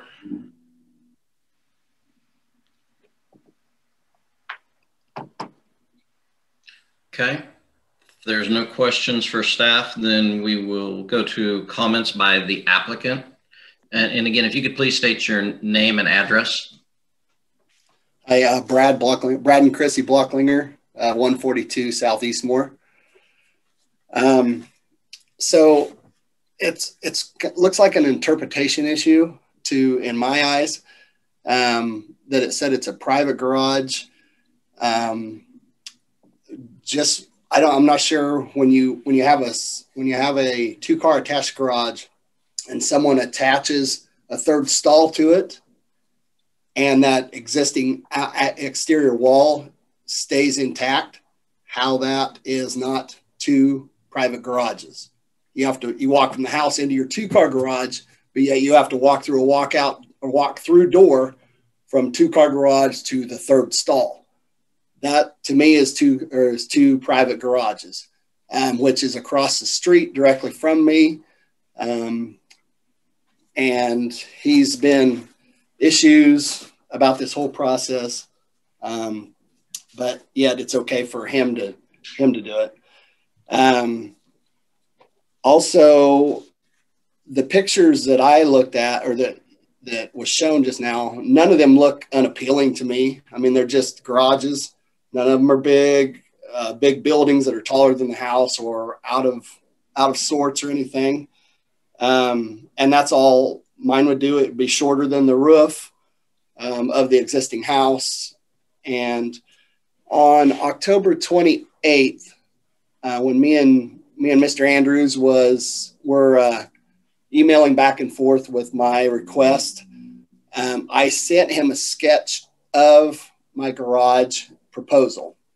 It somehow got lost in the mix. Can you go back to our house so we can see it on there? I don't know if that'll get close enough. I know, but I was. So you really can't see it. So at the far south end, before the porch starts, is where the garage would be. So that part of that deck would be made into a little room, an 8 by 12 or whatever the size would allow. As far as it'll come out the same distance as the existing deck or porch, whatever you want to call it there. And then, so that would come out of our house into this room. And then we could walk out of that room onto the deck and also into the garage. So it would have 2 doors into it. So that, and then it would attach to the existing west side of the house. So that picture there is incorrect. It wouldn't be attached to the porch. So it would come out to the west, the garage would. So the garage door is actually not facing Deborah. So any of the neighbors looking at this property would not be able to look directly into the garage door or into the garage itself, if that's some of their complaints about whatever. So the garage would come out to the west, and from the garage, it would come out and then curve back towards Deborah, if that makes sense to everyone. Yeah, pretty much like that. So we're going to remove part of that deck, put on an additional room to our house. So that way the garage is actually attached to our house, and the opening, like you have it, will come into our backyard. It's just the driveway that will be attached to Deborah. It'll be curved from Deborah. Yes. Mm-hmm. That's looking closer. It looks more like it, but yeah, the garage would actually attach to our house with a door connecting it. Right. And the reason we have to build that room is that's our bathroom, and along that wall is a tub and our master vanity. So there's no way to put a door right there. So we have to come out of our bedroom, which we do now, to walk onto the deck. Only we'll walk into a room, and then can go out on the deck or out in the yard or into the existing garage or proposed garage. And the one on Sunset. So when I applied for this detached garage that ultimately got turned down, because I tried to do away with the covenant instead of appealing it to just build a garage. That was my error. I should have tried to just get the detached garage amended into this covenant, because I had way better acceptance to that than trying to do away with the covenant altogether. That was under the advice of, Mr. Andrews told me that the city really didn't want to deal with this covenant. And so they would probably be more accepting if they could kind of wash their hands, so to speak, of the covenant, so they wouldn't have to mandate it anymore. But that's neither here nor there, I guess, at this point. But there was in this covenant, there's a house that you're only allowed to have a 3-car garage. A 4th one was added on. Well, that was also under error, but it got added anyway. This one on Sunset, this was an error on somebody, but it got added anyway. So stuff can be overlooked at times when it's convenient, I guess, because it was the inspector that messed up. Well, that's not fair. I mean, we own this property. We should be allowed to build on it what we want, I guess, so to speak, and still conform to the city codes as far as under the size. We have a big enough backyard that this would be allowed and everything. The newer house on Shoreline, I know that's a single driveway, I guess, so to speak, but that's 2 totally different garages. Them may be attached, if you want to look at it like that, at the face, but that's one garage and a second garage, just because the doors are in the vicinity of one another. Again, a matter of and that's just an interpretation issue again. So again, none of these garages that I've seen is unappealing to me. And they all conform to the size as would ours. We would site it to match the siding of the house. You know, there's not going to be a tin building or anything that would look out of sorts. We would make it look like it was originally built as much as possible. And I guess, does anybody have any questions about any of that for me or us? So any questions for the applicants? So Justin, can you go back to the photo showing their lot, and then can you take that out so we can see the entire Holiday Resort edition?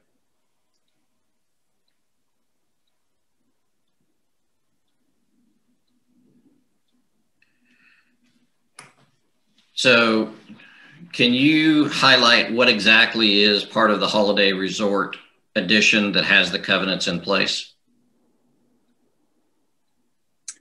Gene can correct me, but I believe it is actual Holiday Resort, which is the kind of star-shaped building that I have my cursor on, and the potential development that's undeveloped now where you have the detention pond, and then the houses along Eastmore.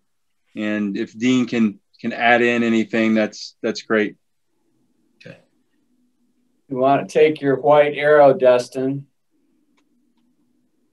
Do you have your white arrow? Yeah. Is that your white arrow? Can you put it on the back of the lots facing Eastmore? Yes. Can you move the white arrow? Yeah, it's just really slow and delayed, but yeah.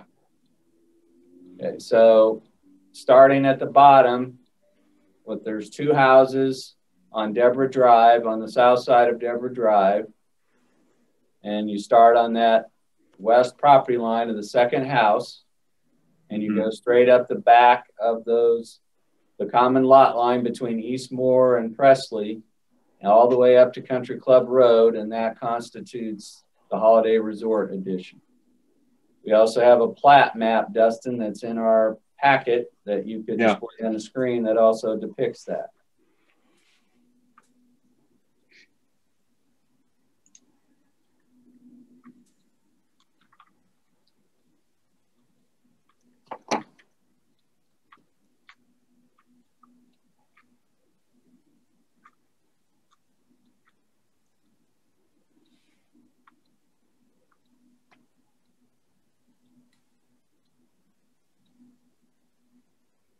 That is the plat of the Holiday Resort edition right there. Okay. So question then for the applicant, Brad, you talked about that there was a property that was by you that had. Yes. That would be clear at the other end of Eastmore, at the very beginning of Eastmore and Argonne. It's lot number one. Lot number one, maybe. Yep. You got one more across the street there. To the north. Nope. There you go. Mm-hmm. That one had a 3-car garage originally, and then a 4th stall was added. And that, you know, I'm fine with it. It got approved in error, I guess, is according to Mr. Andrews, or it slipped by the city somehow again. It did not slip by the city. It was approved by the Salinas City Commission, and it was, according to the city attorney, it was done in error, but it was considered to be okay at the time, and it went before the city commission, was voted on, and it's in the minutes. Okay. But again, it's against our covenants. So it's against the covenants. The city commission approved it as a modification for a single lot, and the city attorney said that was the incorrect approach. Right. So either way, it was approved in error, I guess. However. Okay. So currently the covenants for the Holiday Resort I'll ask Mr. Andrews. So the covenants allow one attached garage with up to 3 ports. With up it allows a single attached garage with up to 3 stalls. With up to 3 stalls. Okay. So I guess my question then, going back to Brad and Chrissy's, Dustin, if you can go back to their lot.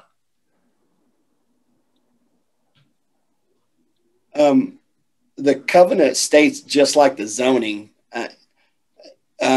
because I believe the covenant is stated exactly how the zoning administration has it. So however it's worded, I think the covenant just copied it. So if it was allowed through the zoning, the covenant really couldn't have an issue with it either.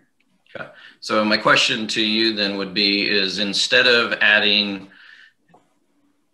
the additional space to the southwest of the house, what's stopping you from adding it to the northwest corner to the backside of the existing garage and then taking it out from there where it actually attaches to the current garage?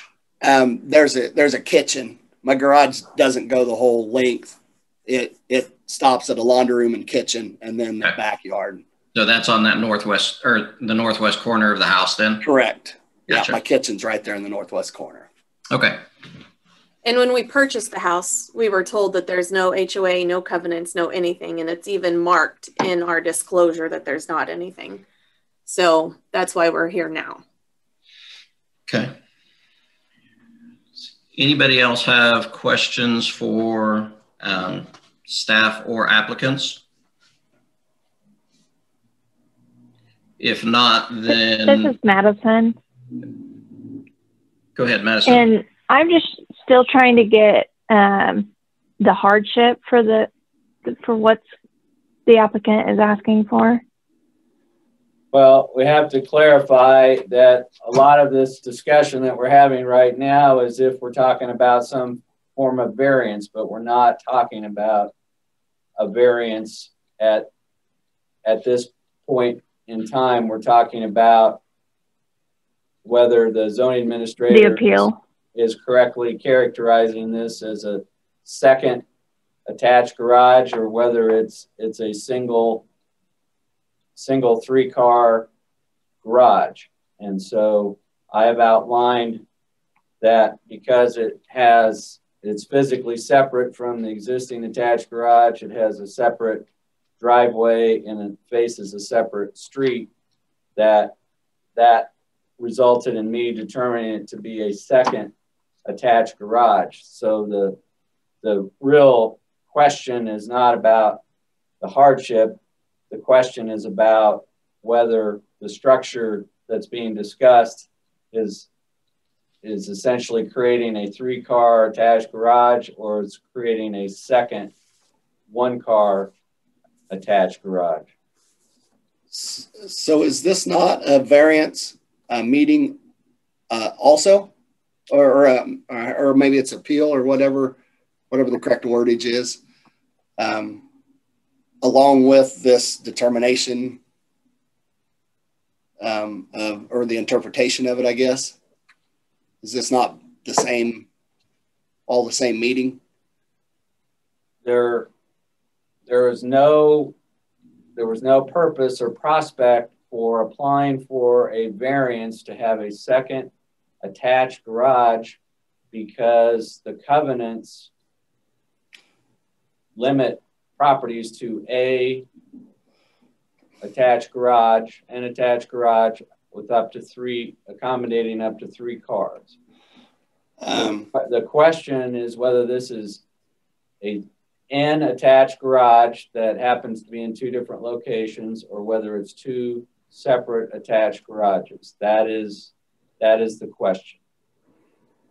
Okay. I guess the examples that have been cited of other residential properties in Salina that have 2 attached garages were built before the 2005 amendment that limited residential properties to a single attached garage.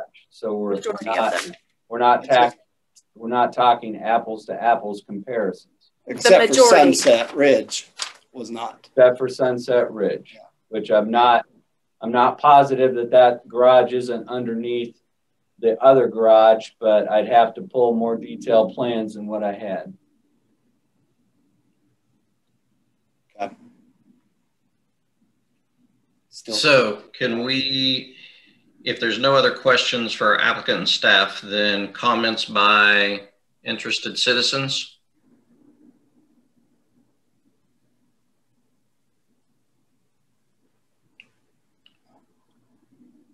I would call your attention, if they're no longer with us in the meeting, I would call your attention to, there was written correspondence in your packets from property owner on Presley Drive, which is to the west or rear of this property. And then this afternoon, each of you board members should have received a letter from a property owner that owns property across the street. The case of Presley Drive, those owners are outside Holiday Resort. The correspondence you received this afternoon was from another property owner in the addition. And I also received a phone call from a Holiday Resort property owner who could not attend the meeting, but indicated to me that they were supportive of the zoning administrator's interpretation and hoped it would be upheld. Okay. Dustin, do you have anybody that's raised their hand? Ken Creer is raising his hand, Dustin. Okay. If you would unmute yourself, Ken, then you can speak.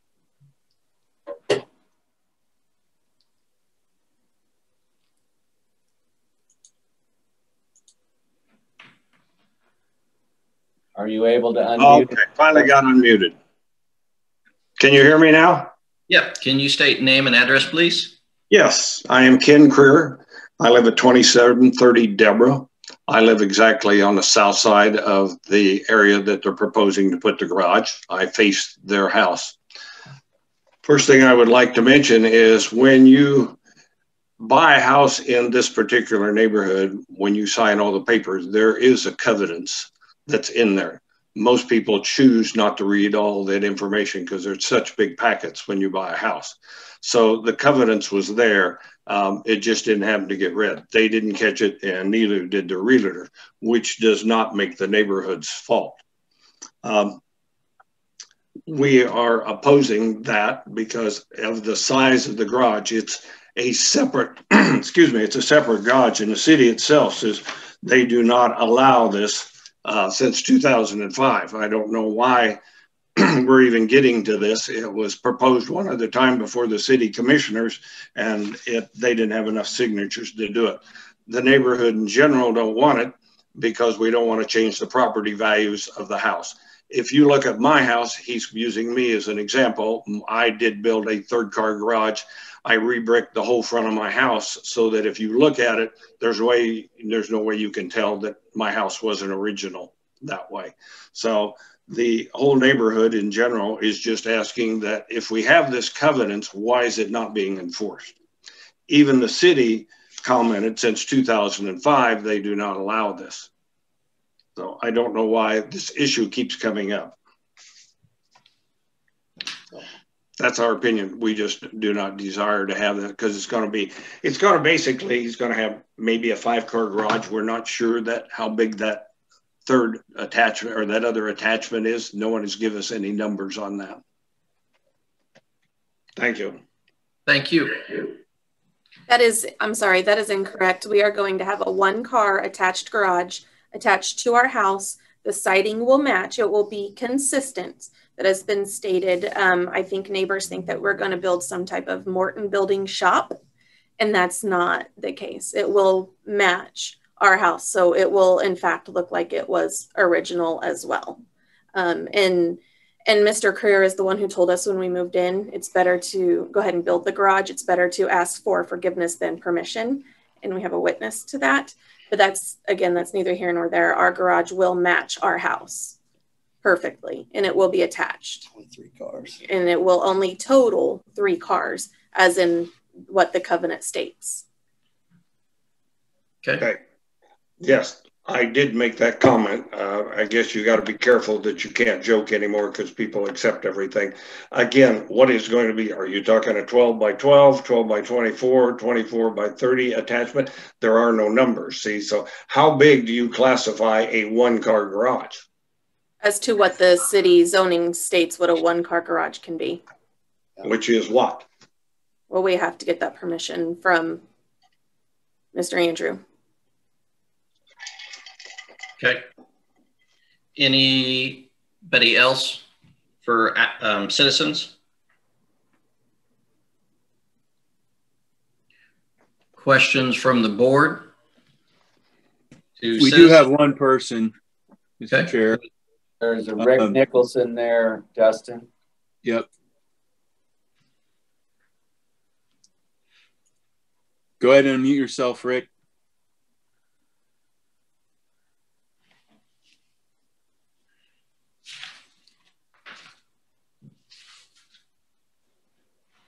I was unclear on the two-car garage. It seemed like we're asking for two attached garages. I didn't think that was legal in Salina. And all the neighborhood is concerned with, like having a lot of cars parked around the neighborhood and a garage starting up, and nobody knows for sure how big this garage is going to be. And it's a concern. Rick, can you state what your address is, please? 143 South Presley. Okay. My property adjoins the property in question. Again, it's just the one-car attached garage. I'd like to know how big the garage is. I mean, hold on. And why can you have two attached garages on a house and two driveways?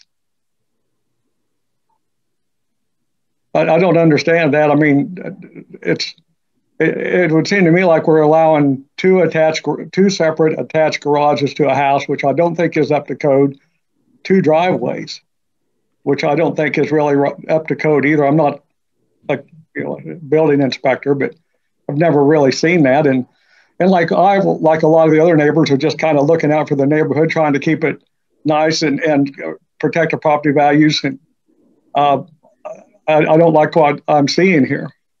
And that's where I'm coming from. Okay, thank you. We're just beating the same issue over and over, so that really wasn't relevant. I asked several times to Mr. Andrews when I first emailed Dean about the garage. I said, "What is the largest size for a single car garage allowed?" And I never did get a size answer from him. He said my existing garage is a 20 by 22, and it is very small. We can fit our new truck and our new car in it, and that's about it. So I don't know how big we can go. I never did get an answer. I was proposing a 16 by 24, so it's 2 foot longer than my attached garage, and just widen, a little wider. It's nothing big that we could fit cars in or anything like that. Just another single garage, if that's allowed. So like I said, I proposed this. I asked Dean about a size, and maybe he didn't know the answer because it was, too many variables yet. But obviously, if it's a 20 by 22, that's considered a two-car garage, so it can't be that big, obviously. So I would say like a 16 by 20, 24. I don't know, whatever the city will allow me to build, as far as that goes. Okay. And right now, the question is not the size of a garage, because at this point the entire question is, can they attach to the house how they're wanting to? Does that become a separate garage, or does that still part of an attached garage? So regardless of the size right now, the whole question is whether it becomes a separate attached garage or if it is still a attached garage to what is currently there. That is what we're looking at this point in time. That is what the appeal process is, not on the size of it at all. So thank you for your comments on that. If there's no other interested citizens, I would put it back to discussion for the board. Dustin, you may want to check with Greta Frank. I don't know if she's listening in or how to reach out to her, but I think she might be interested in this case as well. Yeah, Greta, if you need to speak, you can unmute yourself, or you can raise your hand, and we can have you speak. Or if there's anybody else in addition to Greta that would like to speak, let us know. There's an option to raise your hand in Zoom, or if you wave, the camera will pick up on it if you're on a video. Greta's not on video, but she's showing up there as being a participant. Right. She's currently muted. I've tried to unmute her, but she has to unmute herself from her end if she wants to speak.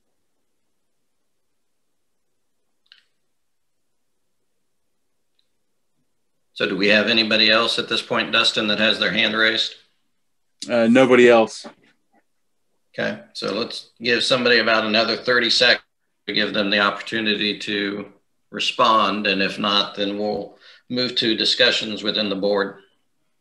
I guess I have just one last thing. I don't know, because like just this one, we didn't drive the entire town to take pictures. So I don't know if there are more houses like this that have, you know, multiple garages with multiple driveways. I'm sure we could definitely find more, but like the Sunset Ridge one was done after 2005, so after the cutoff. So I guess my question is also, you know, where's the cutoff? How do you allow it for one and not for another? Okay, appreciate your comment. So at this point, Dustin, nobody else? Nobody else. Okay, so I'm going to take it back to the board. Comments from the board?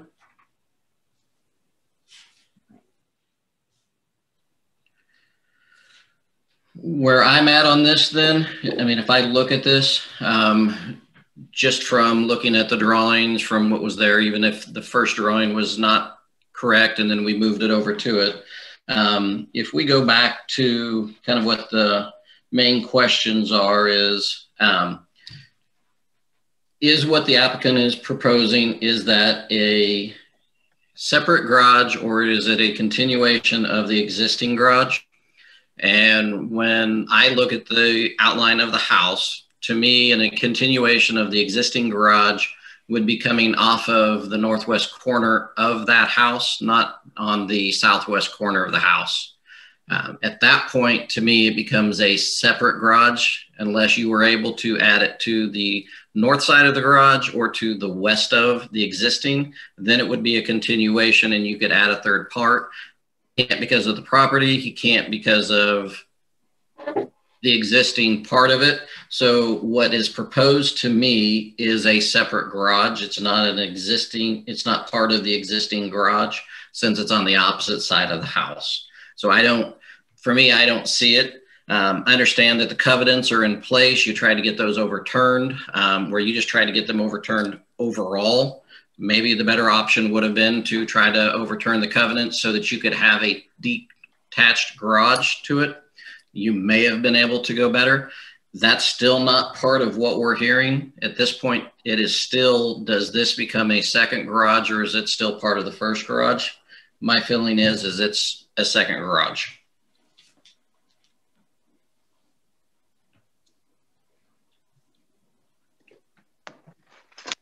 Comments? Thoughts from any of the other board?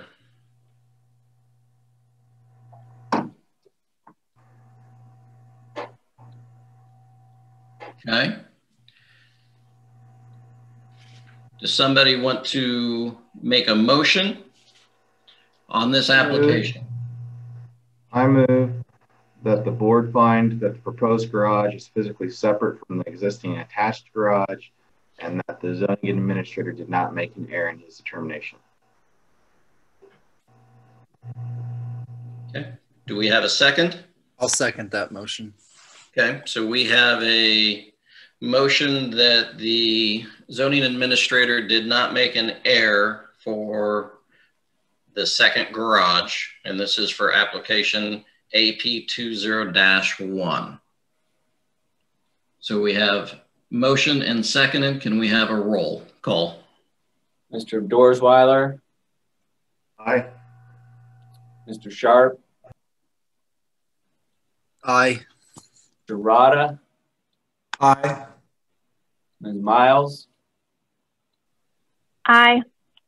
Mr. Olson. Aye. Okay, so the board has taken action that upheld the zoning administrator's interpretation that the proposed construction would be a second attached garage. So that passed by a motion of 5-0.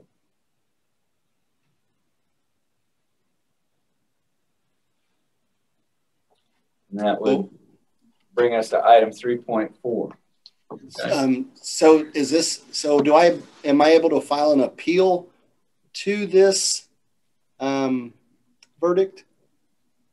Or the handout that I sent out, which is attached to the application page, says that Board of Zoning Appeal decisions is final local action on an appeal. Any person dissatisfied with the Board of Zoning Appeals decision may bring an action within 30 days in the District Court of Saline County to determine the reasonableness of the board's decision. Okay, thank you very much. Thank you. So we are now on to application number V20-8, filed by Luminous Neon on behalf of Salina Family Healthcare Center. First is there a representative from the applicant or the applicant or the representative?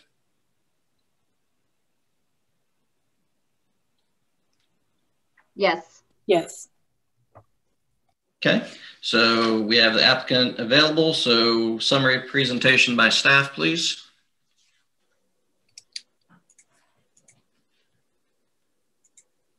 That'll be me. I'm trying to get some things loaded up here real quick and then we'll get going.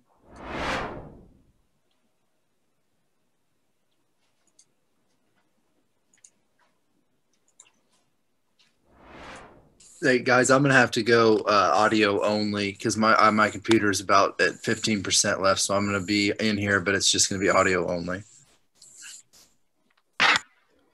And, all right.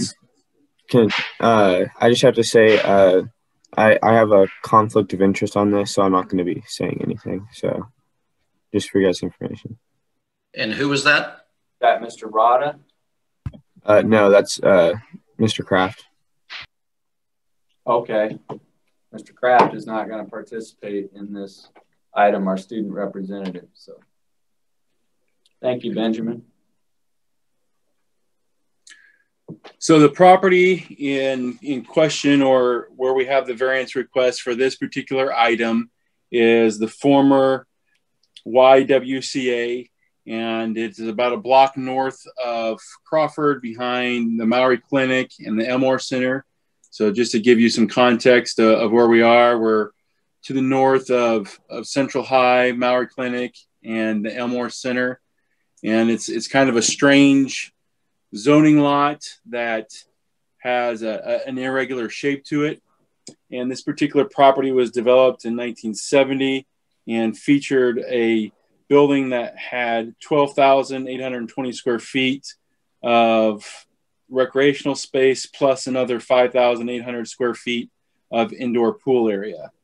And that property, when it was originally constructed, was Zone C for apartment house district. And when the city of Salina went through the comprehensive rezoning in 1977, that property was rezoned to C1 restricted business. In 1987, the BZA approved a lot coverage variance of 5% from 30%, which was the maximum in the C1 district, to 35 to allow a new addition for the shelter of the building. And since that time, there have been a number of variances that have taken place for different additions and modifications to the building. The property was closed as the YWCA in the early 2000s and was acquired in 2008 for the Salina Family Healthcare Center operations that are currently active on the site today. So I mentioned there have been a number of lot coverage variances and other kinds of setback variances on the site because of its unique nature and in terms of its shape.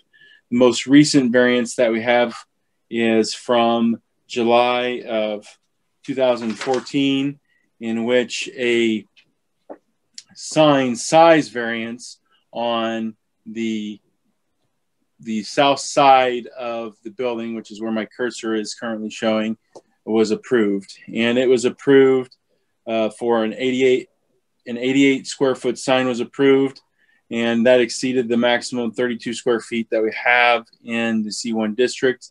And the Board of Zoning Appeals approved it, finding that the site is unique as it is a C1 zone property that occupies 1.35 acres, and that as a health clinic is very intense, especially compared to other C1 zone properties, and that the 32 square foot sign limitation does not really fit the size of the building site or the historic use of the property. And the clinic is located a block off of Crawford Street and cannot be identified from there. The board also went on to state that the approval of the clinic's request would not set a bad precedent or undermine the purpose of the C1 sign regulations, because the proposed signage is proportional to the length and height of the building, with it having a larger mass, and which far exceeds the norm that we normally see in the C1 district. So we do have a number of variances, with the most recent being a sign size variance. That brings us to date in the nature of this particular request. And what we have is an existing ground sign, a monument sign, that is located in the southwest corner of the property. And there is currently a 4x8 sign, which is a 32 square foot sign. And the applicant is looking to replace that with a modified 32 square foot sign, but the modified sign would be wider and shorter. So it'd be a 2x16 instead of a 4x8. Now, the issue with the proposed sign is that although it does still adhere to the size maximums of 32 square feet, the issue is that it encroaches into the required 10-foot setback. And so here is a site plan that shows kind of the whole site and the property lines for the site. And here's a zoomed in version of that photograph or that site plan that shows the existing sign, which is the green line that you see in relation to the proposed sign, and the existing property lines, which are red, and the required 10-foot setback, which is in blue. And what you see is, and you also have, I should say, that the gray lines that are around the signs here, that is the boundaries of an existing landscape planter bed that the current existing sign is located in. So the gray lines are that stone planter bed that you see. And so what you'll find when you zoom in on this, and I'll do that for you here, is that the existing sign barely fits in inside the 10-foot setbacks along that corner for both Prescott and Guernsey, and that any additional length to the sign is going to encroach into either the Prescott setback or the Guernsey setback. And what the applicant is proposing to do is center the sign, the proposed sign, so that it's more centered on the landscape island, which as a result encroaches into the 10-foot setback along Guernsey by about 5 feet. So that's the nature of our current situation and the request that's being made by the applicant. Then looking at the zoning in the area, the health clinic site is C1, which is surrounded by R to the west and to the north. And then you have the Elmore Center and Mowry Clinic, which the west wing of the Mowry Clinic is PC3, while the main bulk of the clinic is C1, and the Elmore Center is all C3 commercial.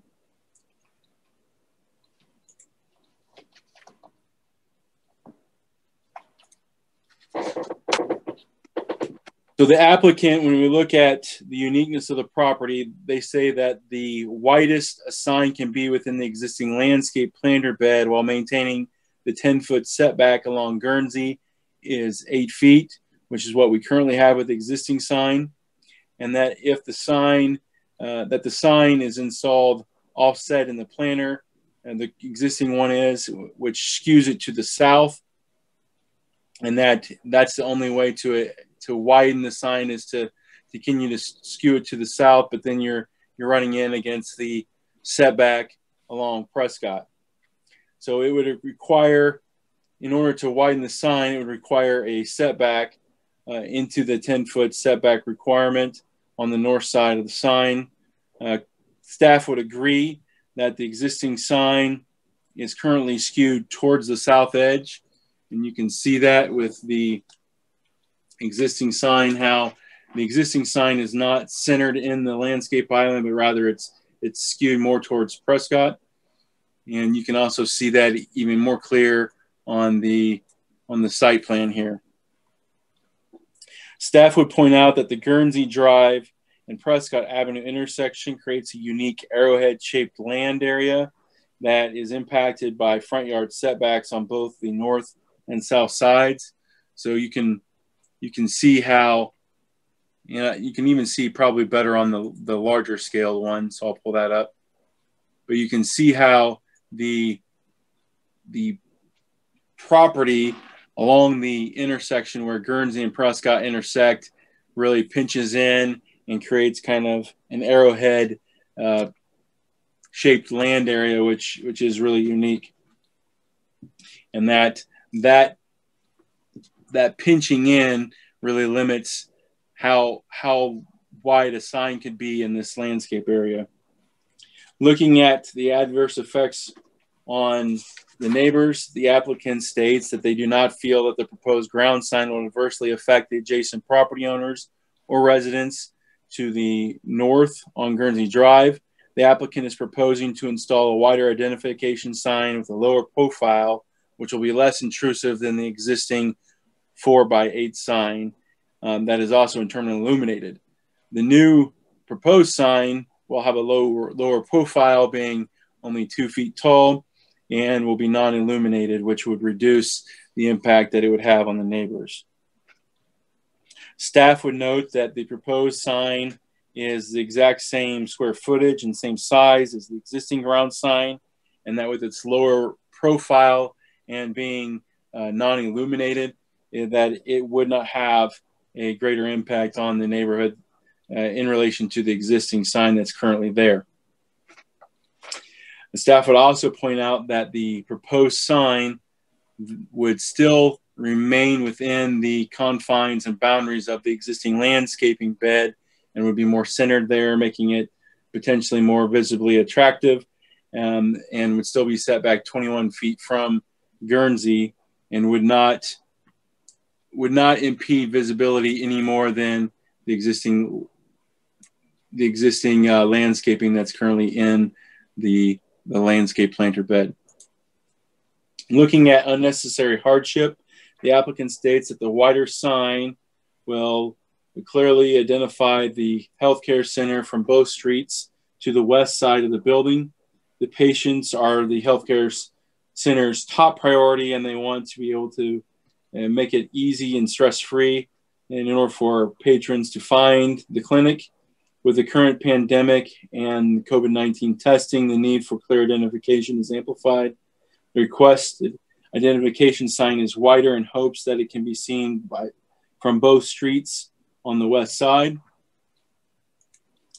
and that the wider sign is not allowed in this area due to the property lines being so inset at the corner where it pinches in, and that the only alternative is to move the sign back further to the east. This would mean the removal of the current plant bed, landscape area, and building a new one even further away from the corner they're trying to identify. This would be costly for the customer. It would not gain them more visibility at the corner. If they were allowed to remain in the flower bed with the new sign, with a wider sign, this would be the goal of the healthcare center. Staff believes that not granting the proposed sign setback variance will create an unnecessary hardship on the applicant by prohibiting a ground sign from being erected in a more centered location within the existing landscape planter. Staff agrees that it is impossible to erect a ground sign that is centered within the existing landscape planter and still maintain the prescribed 10-foot setback. The only way a sign could be centered within the landscape planter is if the entire landscape planter were removed and rebuilt at a location further east, which would result in unnecessary cost and expense, as well as reduced sign visibility. In looking at the effects on the public health, safety, and welfare, the applicant states the proposed sign setback variance will not adversely affect the health, safety, morals, order, or convenience of the general public, as the proposed sign encroachment will be unobtrusive. The proposed identification sign will more clearly direct patients to the healthcare center. Staff agrees that the proposed encroachment will be unobtrusive. The portion of the proposed ground sign that will encroach into the 10-foot setback area will only be 2 feet tall and will be wholly contained within the existing landscape planter. The proposed sign extension will be no more obtrusive than the existing landscape plantings within the landscape planter, and the proposed ground sign will still be set back 21 feet from Guernsey Drive and will not obstruct visibility or be a distraction to drivers. In looking at the conformity and general spirit and intent of the zoning ordinance, the C1 district is intended to primarily accommodate business and professional office development. It is designed and intended to serve as a buffer or transition zone between residential areas and more intense commercial areas. Therefore, the C1 district has more restrictive building height limits, setback requirements, lot coverage, and sign limitations than other commercial zoning districts. The purpose for limiting and restricting signs in the C1 district is to minimize the visual impact on the neighboring properties and maintain a smaller scale of development. In this case, the regulations of the signs, as we mentioned in our earlier report, affect the First Amendment and equal right protection issues and need to be well thought out and are important to treat in similar situated properties equally and evenly handed. And the applicant states that granting the variance will not be opposed to the general intent of the zoning ordinance. Currently, this property is allowed to have a ground sign. However, the applicant feels that a wider ground sign will be seen more clearly from the corner of East Prescott and from Guernsey Drive. The applicant argues that the proposed ground sign would only encroach into the setback on the north side, as the 10-foot setback would be maintained on the south along Prescott. Even if the proposed ground sign is allowed to encroach 5 feet into the 10-foot setback along Guernsey Drive, the sign would still be 21 feet back from the north edge of Guernsey Drive. This is essentially the same distance the sign would be from the curb on the south side along Prescott Avenue. In the spirit of the current code, we have kept all proposed signs for variances at 32 square feet and are not asking for the sign to be installed beyond any of the current property lines in order to adhere closely to the code as possible. Staff would note that all variances are contrary to the letter of the governing zoning ordinances. The issue is whether the requested variance is contrary to the general spirit and intent of the ordinance. The intent of imposing minimum sign setback distances is to preserve visual sight lines along street frontages in order to minimize negative impacts on adjacent properties and ensure vehicle and pedestrian visibility and safety. In this case, staff would note that the unobstructive nature of the proposed ground sign encroachment will have little to no visual impact on neighboring properties and is in keeping with the general spirit and intent of the sign setback requirements. Furthermore, the C1 zoning district is probably not the most appropriate zoning designation for a facility of this size and scale, and that the existing C1 zoning has at times unduly restricted the applicant's plans for fully redeveloping this property. For that reason, staff does not believe that the clinic's request would set a bad precedent or undermine the purpose of the city's sign regulations. So on the bottom of page 11, we do have a summary of staff suggested findings, which summarize what we've just gone through in the report. The alternatives that we have is the board may approve the requested sign setback variance with or without any conditions. If the requested or if the required findings of fact can be made, the board could approve a lesser variance if they don't feel that the requested variance is approvable and that they would like to see a smaller setback variance approved. The board could also postpone action on this application if the additional information is needed or required. And the board may deny the applicant's request if the required findings of fact cannot be made. Staff believes that the Guernsey Drive and Prescott Avenue intersection creates a unique land area where the proposed ground sign is located, and the proposed ground sign will have little to no adverse effects on the neighbors, as the proposed sign will have a lower profile than the existing sign and will be non-illuminating. That, in addition to that, the sign will be wholly contained within the existing landscape planter and will still have a pretty significant setback from Guernsey of 21 feet. For these reasons, staff would recommend approving this sign setback variance application as requested. And with that, we will take any questions, or we can go over any of the visuals if anybody would like to see any of those again. So, questions for staff?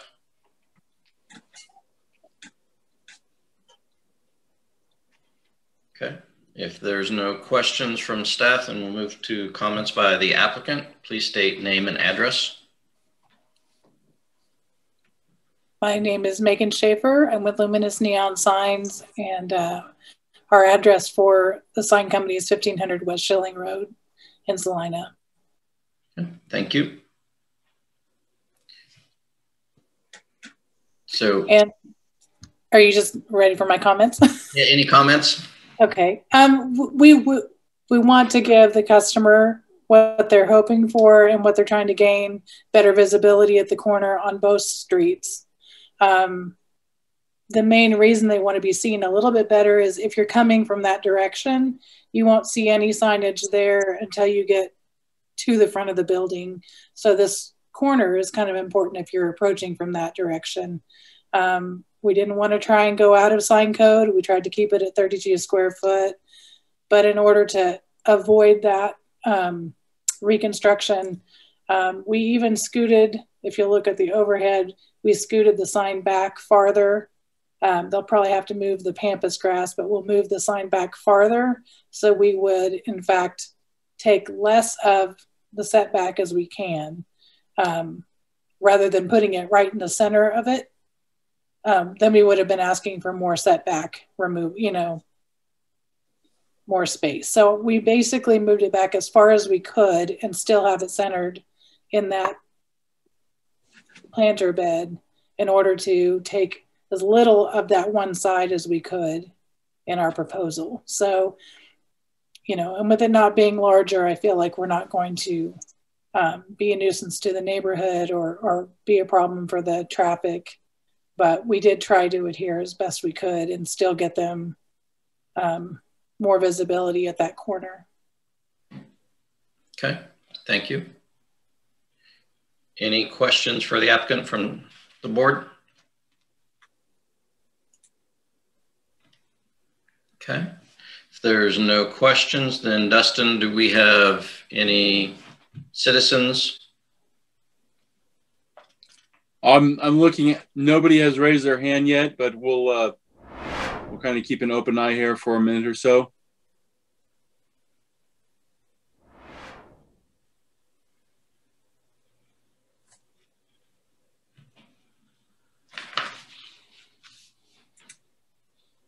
if anybody would like to speak, you can either raise your hand or you could even unmute yourself and just start speaking. I think that would be acceptable as well.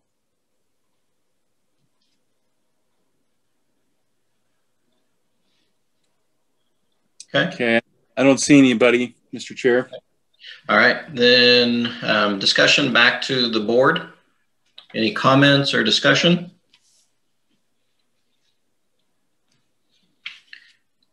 To me, this one's pretty easy. I think the biggest thing for me is because of the shape of this lot and where the sign is currently at.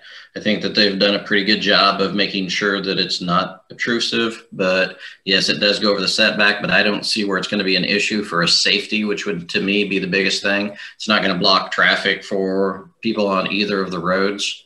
So I think that this one would be pretty easy. We still stay within the 32 square feet. We're not trying to go larger. We're just going slightly over a setback. I think that this would be something that I would definitely be in favor of approving. I would like to make a motion that the board approves application V-28. I'll second that.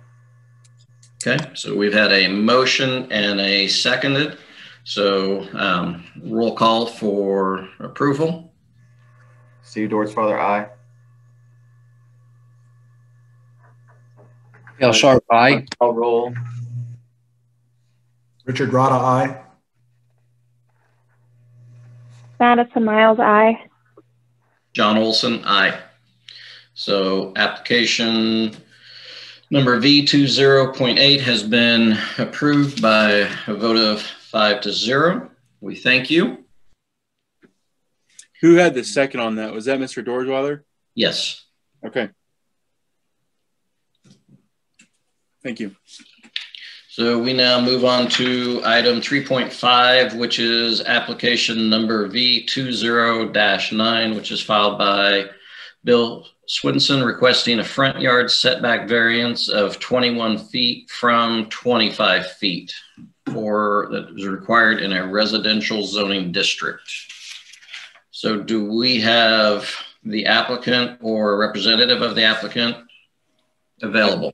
I don't see that we have the applicant present, which is not significant at this point in time. We'll want to ensure his presence at the January meeting, but we've been working with Mr. Swenson on his situation where he had started some work without a permit and have attempted to continue working with him. And we actually received all the information to make his application complete on Friday, but after the packet had already gone out. So what we've indicated there is that our recommendation is to open the public hearing, receive any comments from the applicant or interested neighbors, and then approve a motion to continue the hearing and postpone consideration of this item to January 21 to allow the applicant additional time to submit all the items needed to bring a complete application before the board. As of Friday afternoon, I believe we have that, but we certainly had already sent the packet out before we received what we were hoping to receive. So our recommendation is to open the hearing, see if anyone wants to speak, and then we'd entertain a motion to continue this item to your January 21st meeting. Okay, so let's open it to interested citizens.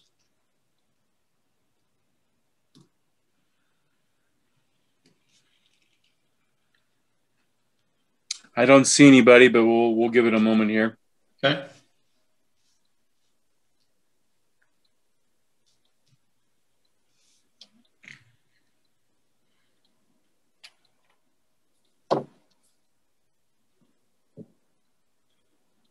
Yeah, I don't think we have anybody.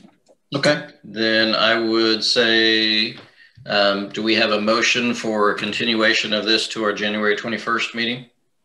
I move that we continue the hearing and propose the consideration of the application V20-9 to the January 21st, 2021 meeting. I second that. Okay, so we have a motion and a seconded. Roll call for approval. Mr. Dornsweiler, Mr. Rada. Aye. Mr. Sharp. Aye. Ms. Miles. Aye. And Mr. Olson. Aye. That motion carries 5-0. Okay, so we are now on to administrative items, and we don't have any administrative non-hearing items for you this evening. In terms of other business, we indicated that the schedule for the Board of Zoning Appeals will probably be unchanged, will remain unchanged with our other boards and commissions. We're going to continue with our shortened schedule. So the Planning Commission would normally meet twice a month. We'll meet once a month. The Design Review Board once a month. Probably into the first half of next year. And we'll probably continue meeting by Zoom for the foreseeable future. And we had no new items. I take that back. We had one item, and Mr. Herz, you're working on another item. Do you anticipate that item going on the January 21st agenda?